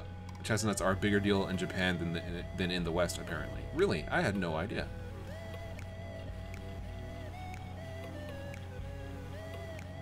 Really? Really? Okay. Okay. I just can't quite like really? Like seriously?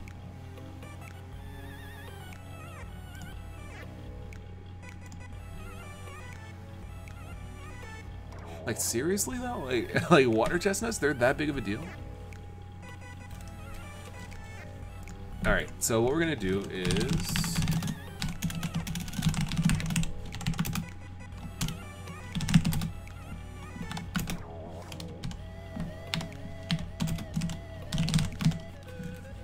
well, actually, we don't need to do that. We can just do like this. Wait a second, hold on. Okay, yeah, alright. So we're just going to set the value of health to be 4, and we'll call it health, because why not? We're adding the health field. And now what we're going to do is whenever we receive the received damage thingamabob, whenever we receive this function, we're going to basically call health.sub, and that'll subtract 1 from the health gauge, and then we can see if health.value is less than or equal to 0, then we can end the object. So this should basically allow us to dish out 4 different hits, or 1, 2, 3, 4, yeah, 4 different hits, and then that should kill the enemy. We'll see.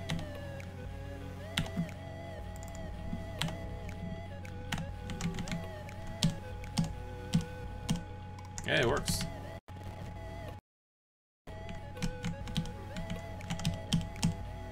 Cool. Nice. Let's make it so that it flashes if it gets it. So to do that, we're gonna do something like this. We're gonna keep track of the sprite.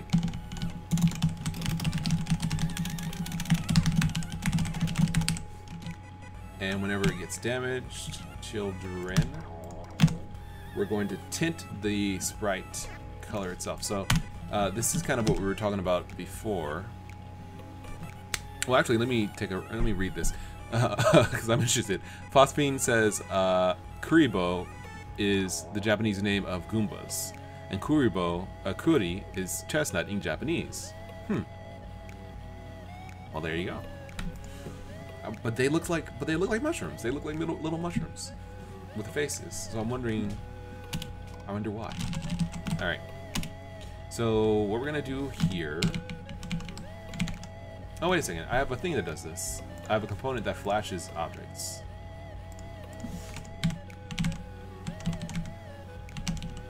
I guess it would be a mesh, actually. Color change. Yeah, okay, never mind. We can just do it like this. Color change. Well, we'll call it flash. It doesn't know what color change is. There we go. Flash new color change. This is going to be on the sprite itself. And we're going to add that.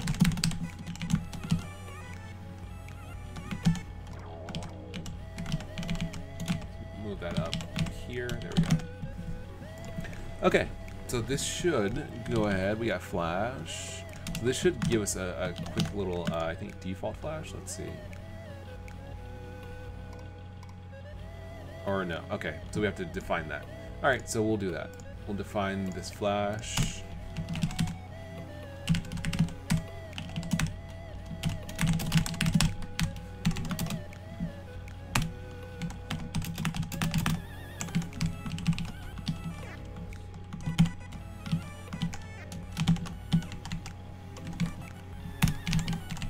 So it'll flash white to black. Yeah, I think that should be it. So let's see. It might be flashing like automatically right now. Let's see. Fasmin says, "Thanks, man. Keep up the good work. Gotta go." Okay, man. It's good to see you. See ya. Good to. Oh. Yo, there it goes. Look at him. Look at him go. Look at him go. He flashing. He flashing. He flashing. That's weird. All right. So let's go ahead and I'm gonna make a slight change to this because this is pure like color change. What I would like to do is basically you have color changes and you have tinting. So we want to have both options so that we can tint or color change. So we'll just have a boolean here, public boolean tint equals false, and we say if color. Oh, wait a second.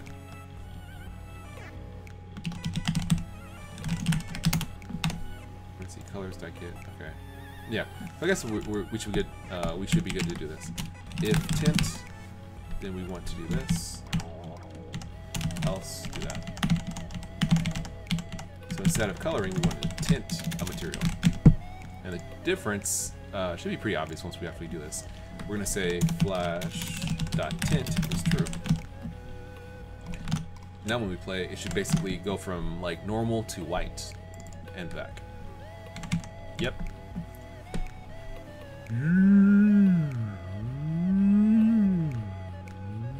Yeah. There you go. Now what we're gonna do is change the timing on this.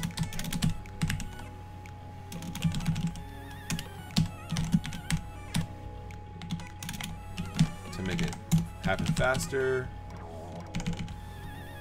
Let's see, we're gonna turn it off right now. And we're gonna change it so that on finish.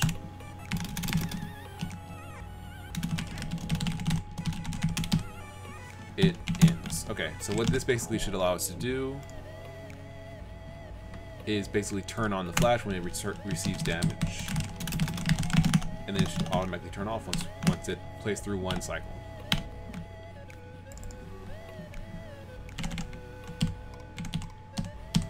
It didn't work. Let's see.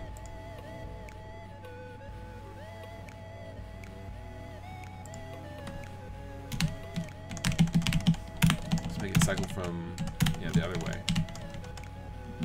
Actually, might have been the change timer. Let's try it without the change timer to see if it flashes correctly.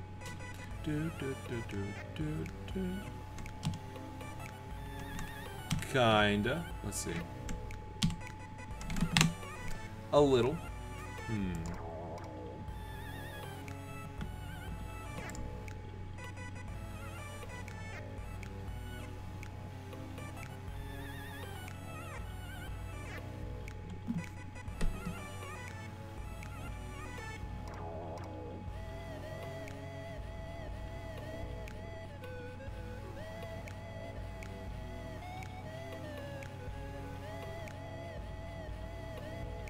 Oh.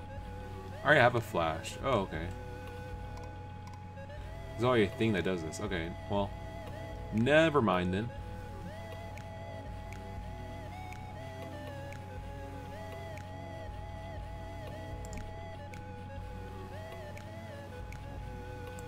Well, now let me try this. Let me see if this is just a little bit easier.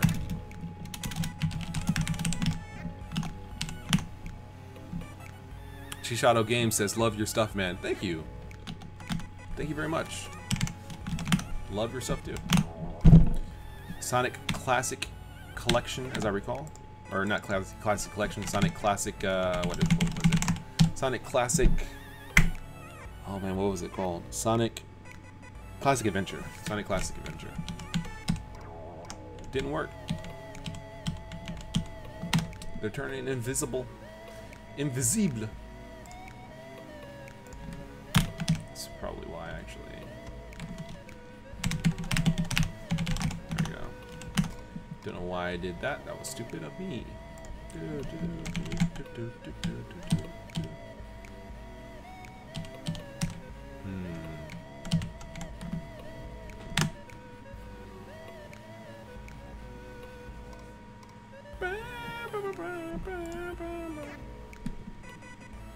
I could do this a little easier, but oh, why don't I do this a little easier? Yeah, what am I thinking? Why am I doing this so complex? Okay. This color change is trash. What am I doing? Okay, Alright, I'm gonna make a specific color change that basically does this correctly. We're gonna do this right. We'll start off with the color change, that's fine. We'll call it flash. So what this does is specifically it flashes the object.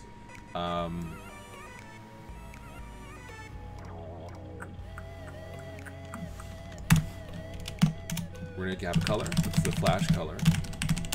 We're going, and it can be public. We're going to have a timer. That's the flash timer. And that's kind of all we need. We'll get rid of almost everything else. We'll leave tint, public, boolean, tint. It's true. Flash color equals new color. One. Okay, so if tint, flash color.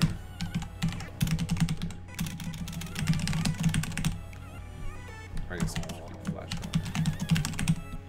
Alright, so let's see here.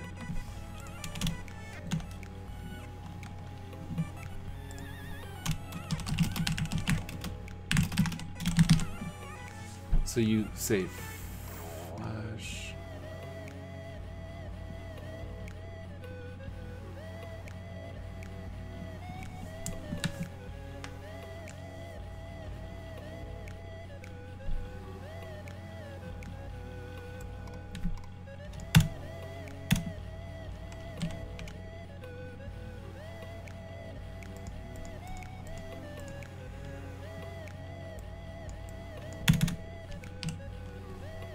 I'm thinking that I could do this like way simpler, but at the same time I want it to be like something I can use pretty much at will.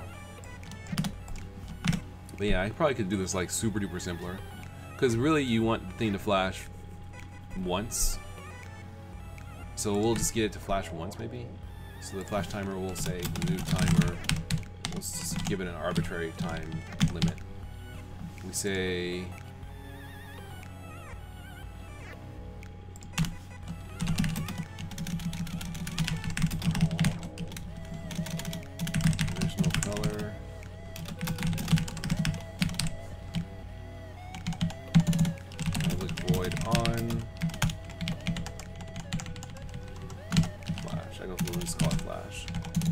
say original color equals g.mesh.materials.get0.color.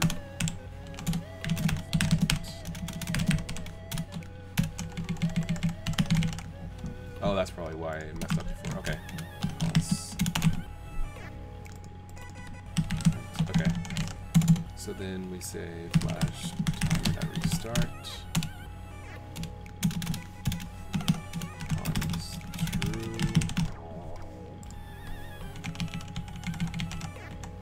I'm doing this like, this is really like awkward. I mean like I'm doing this, all this work. I don't have to do this all this work just to make a flash component, but I'm trying to make it like nice and usable. Flash, let's see, cycles 1. We'll say 4. Public int num cycles. Okay, so flash timer restart. Okay.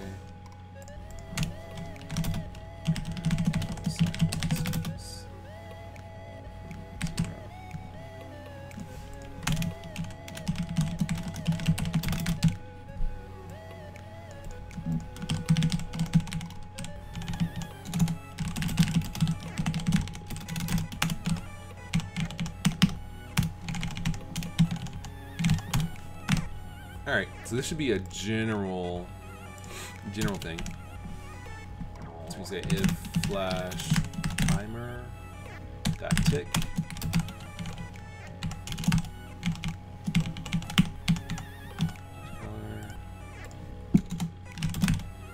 So color, target color equals flash color.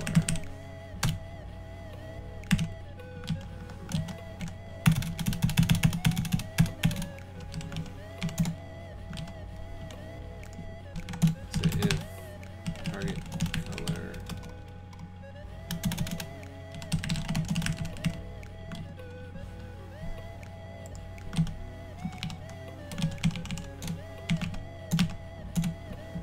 let's see. TD says, "I'm so impressed by you and how you work. I'm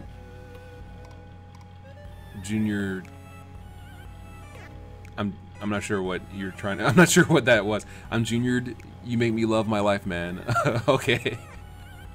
Thank you. Thank you very much. Red color. We can point that to your original color for now.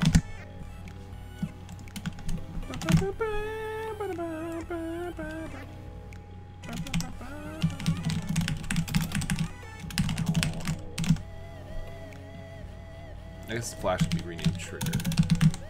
That's okay. Well, trigger, that's fine, yeah. So you're triggering the flash and you say, okay, we'll just say if target color. If the timer ticks, then we set the target, we say if current color is equal to original color, current color is flash color, else current color equals original color. Alright, so that should get us toggling. This should handle the actual application of the color to flash or not. Yeah, cool. This might be what we need. Let's see. And then also we say current num cycles plus plus. We say if current num cycles is greater than or equal to num cycles on is false.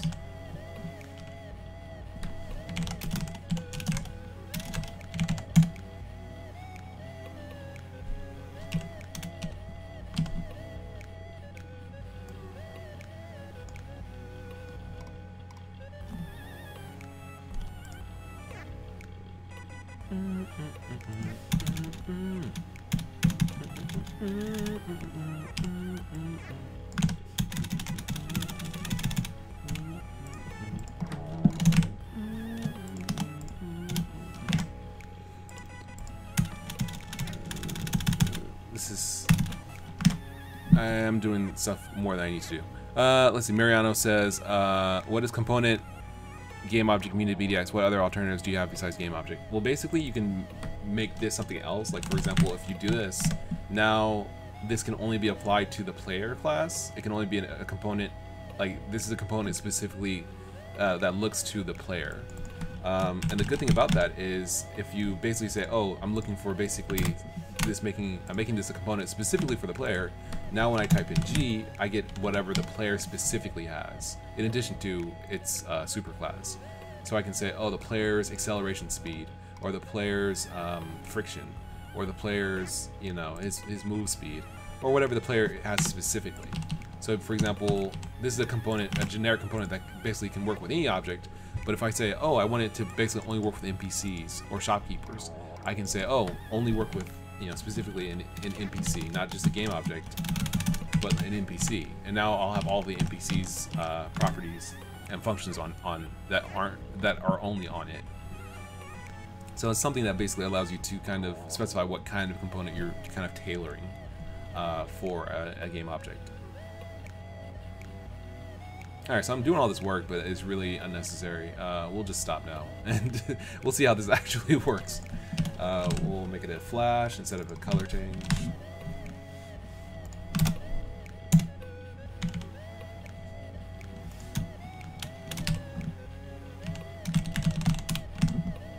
no idea if this is gonna work. Let's see.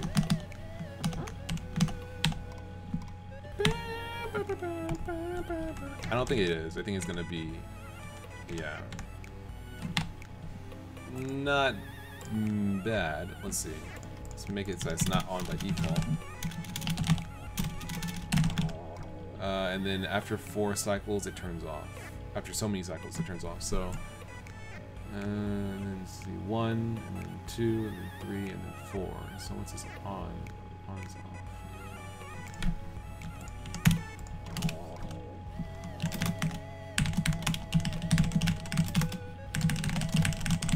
All right, that should work.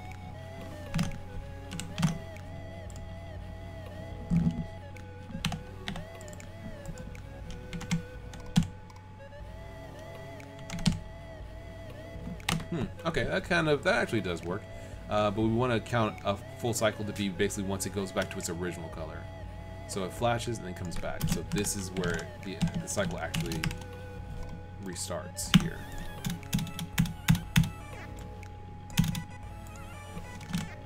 That's fine. So like, you know, so that's 1, 2, 3, 4. We can make this happen a little faster by default.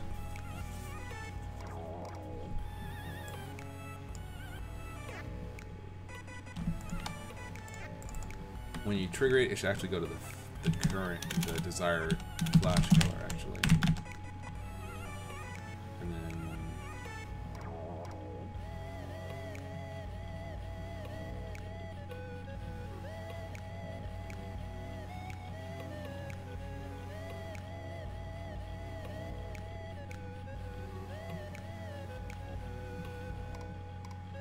actually, hold on. This is incorrect. The cycles should repeat because when you trigger it, it like flashes and then it dulls, and at the end of the dull is a full cycle. So that's when it goes to, when it ticks again. So we say if current color to original color. Yes. And yeah, I know these are the same, but I'm just trying to kind of understand if this is a good approach for this. Also, I'm getting someone saying something over here. Let's see. Kevy says art channel, news channel, also channels for engine-related stuff. That's what Sir Twister, it looks like, says. Okay. Maybe I'll do that. 1, 2, 3, 4. 1, 2, 3, 4. 1, 2. Oh, whoops. I didn't mean to kill him. Okay, let's see. 1, 2, 3, 4. Yeah, okay, I think that's right. Cool. So we can actually make this happen a little faster. A little faster.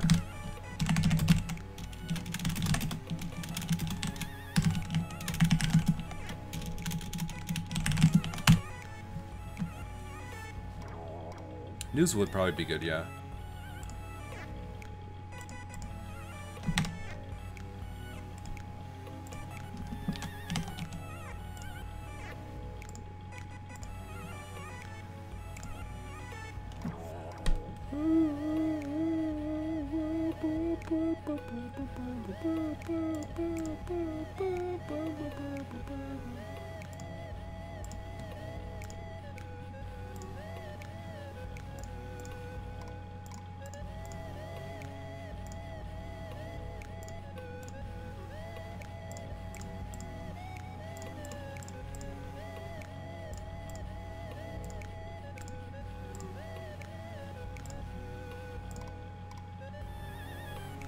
And it said it rules if you're worried about the content. I am worried about the content. Let's see here. How can I do that with this?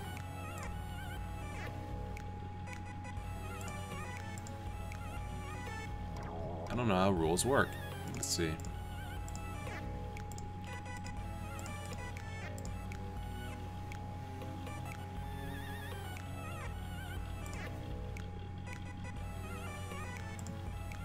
Okay, I guess I'll just put it in the header here.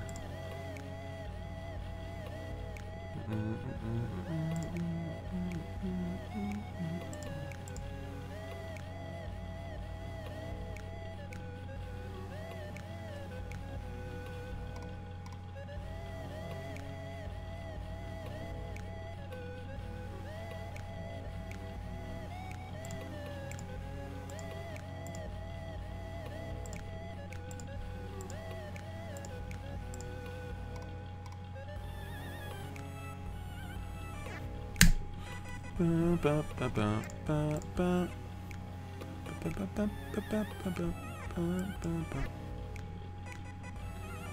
I'll have to figure out how to do rules, I guess, later. I'll just throw out something here for the current channel, this topic.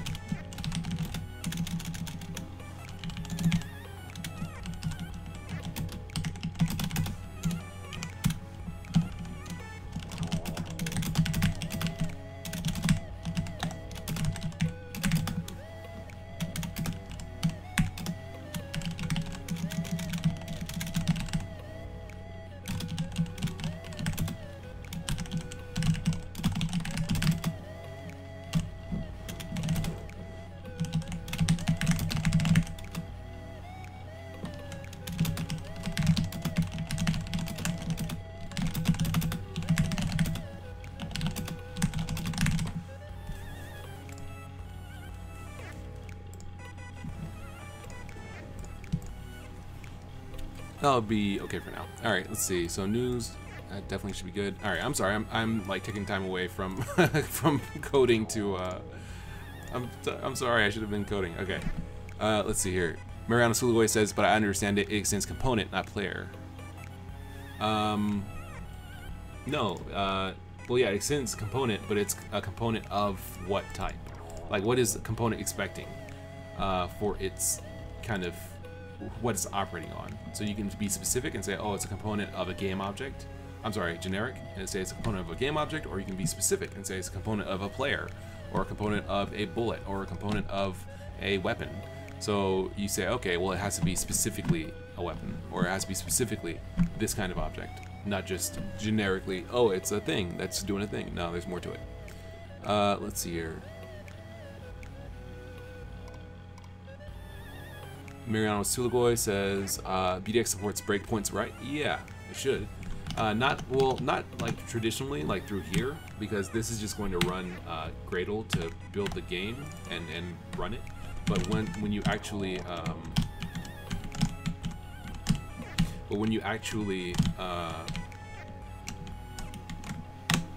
like if you were to run it through an IDE, yeah, it should support breakpoints.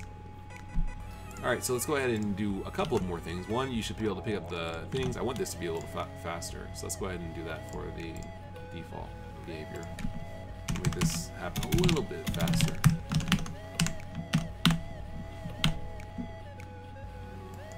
TD says set flash more smoother. Nah, I think I want it. Yeah, I think I want that Mega Man X flash. And you should be able to pick up the coins. So let's do that. I guess the easiest thing to do would be to make a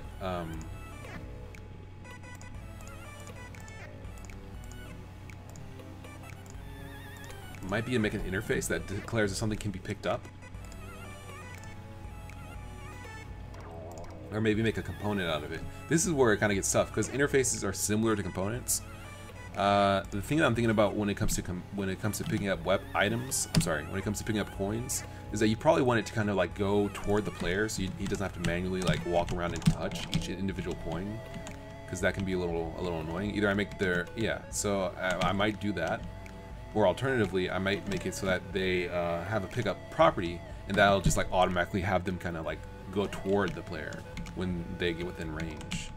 So the easiest way to do that would be to make a component that does that, and then just do the same thing for any other item, because then I don't have to duplicate the code in the interface. So we'll make a component that is pick up football.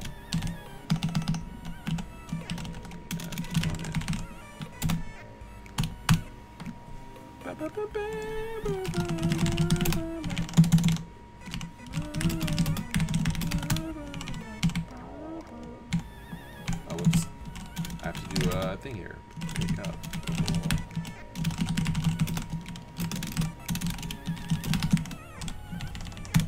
There we go. Okay. So, and there's no in it actually for a component.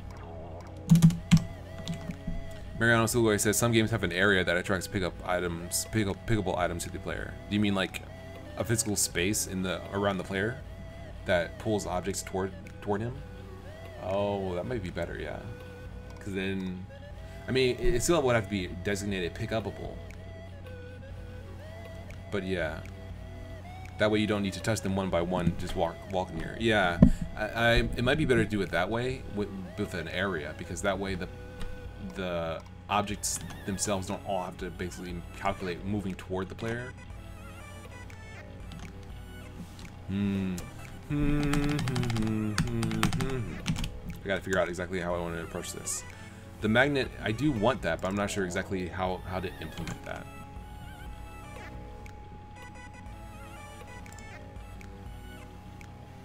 Man, it's already been 2.5 hours. I haven't even, like, haven't noticed.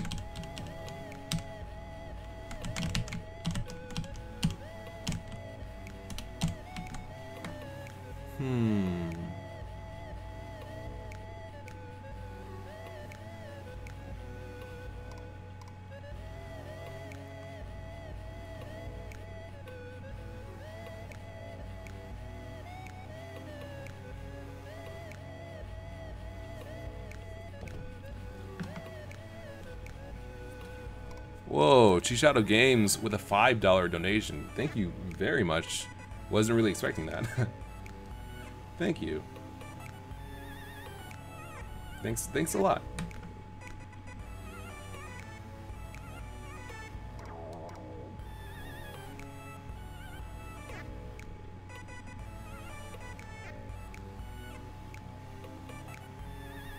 Okay.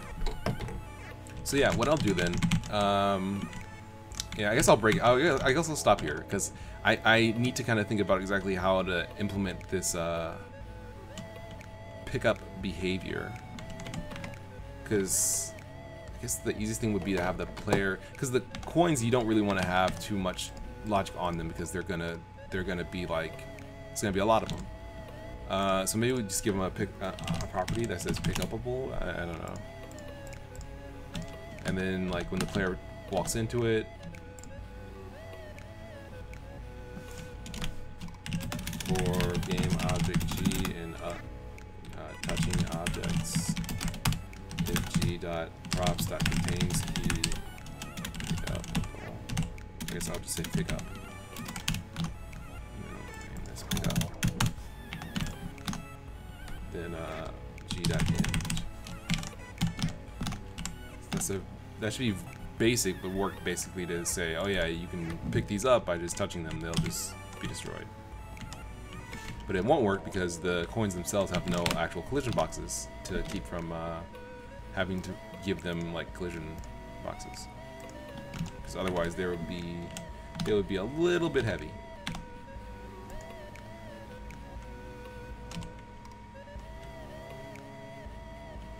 Yeah, physics aren't exactly as low as they really could be here anymore. Physics aren't that bad. Maybe I'll just do that.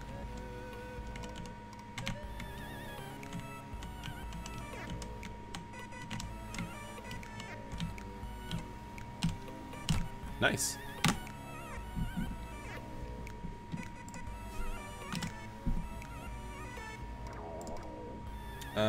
Let's do one last thing. Let's have the enemy move toward the player, I guess. Nah, I gotta cut it. I gotta cut it at some point. All right, I'm gonna cut it here, and I'll pick it up next time with some more Gamedev in BDX or Godot or some other engine, and we'll see how things go. This actually turned out pretty good compared to where it started. This actually looks pretty good. This doesn't look half bad compared to where it started. I mean, it wasn't bad when it started, but this looks a lot better, I think.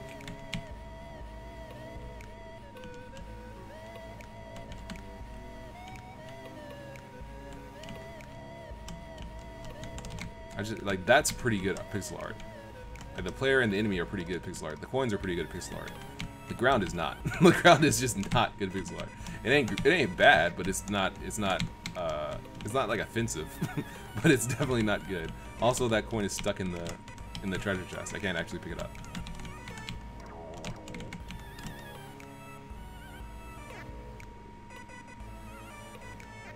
I'm just like, I'm like, how do I resolve this? How do I keep that from happening? Well,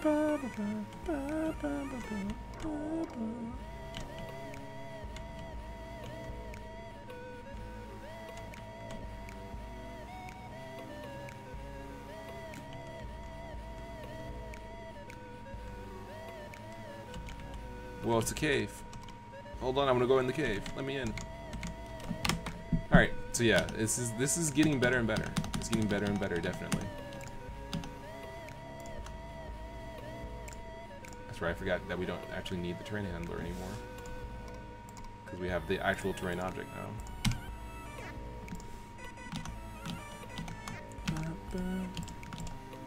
All right. So anyway, yeah, this is pretty fun. Looking pretty good. Definitely want to keep see about making more and seeing how to properly proceed from this point forward. Something that I kind of want to see is like if you have a game like this where let's say you have a large amount of terrain like this, like how would you say like, oh, I don't want to load this data until later, or I want to like how do you like properly like I don't want to load these other planes until you get close to them, basically. Because I mean, if you do, then you're gonna end up with it's gonna be slow to load. It's gonna be slow to load the game, I think. Actually, that didn't take too long. Maybe I'll just load it all at once. This is kind of cool. It feels kind of like a game you're exploring. And that's what I'm after. Let's see here. Also, you have this ability to downsample the display. It looks jank. It looks jank. It looks right jank, but at the same time, it also kind of looks kind of cool.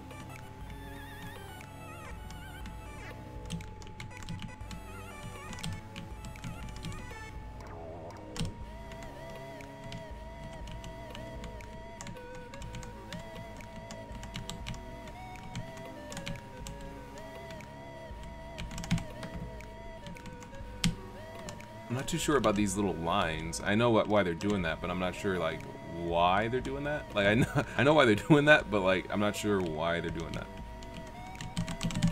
Anyway, this is kind of cool.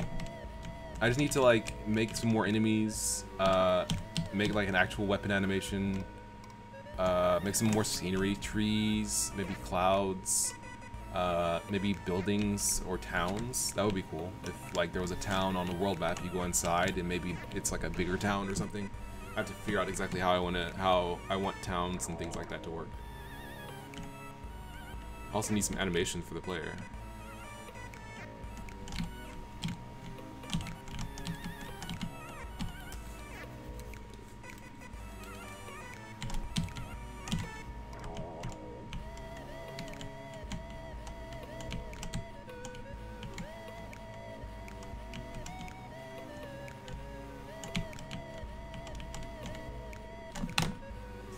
Anyway, yeah.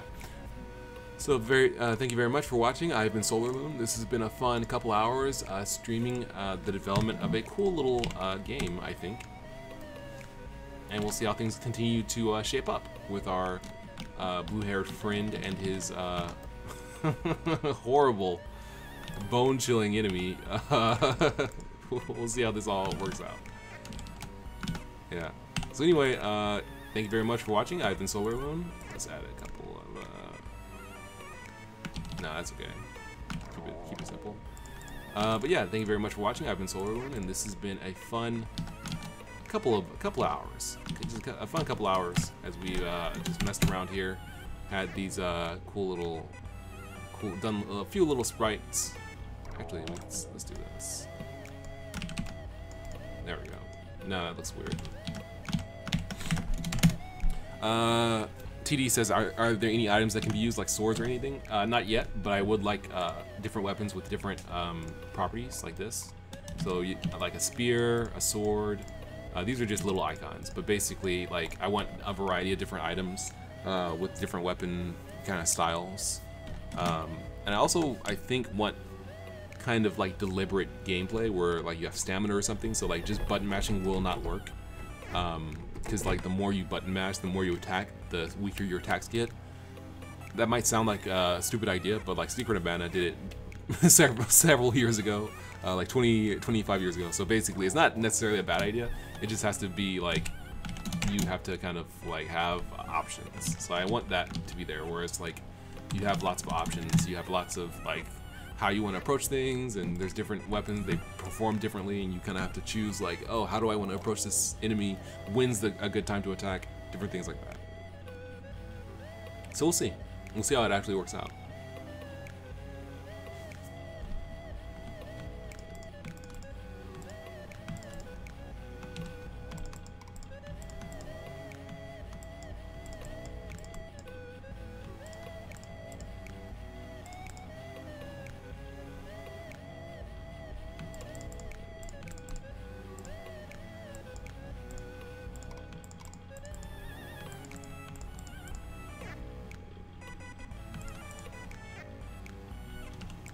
Actually looks pretty good. We'll go with this arm, this hand.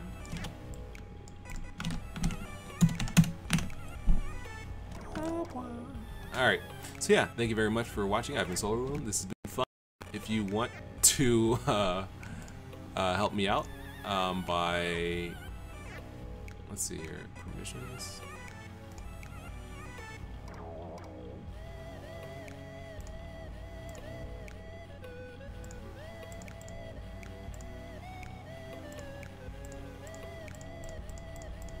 Sorry, I'm just doing like some last minute stuff, I guess.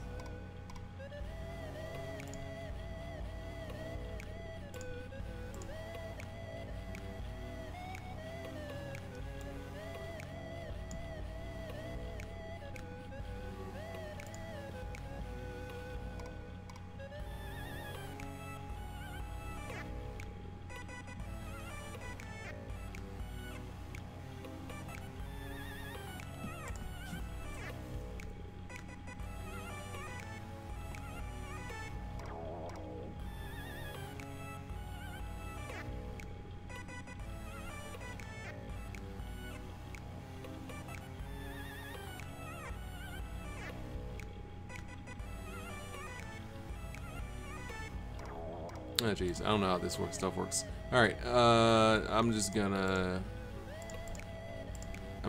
just, we'll just do something like this here, and then we'll just like,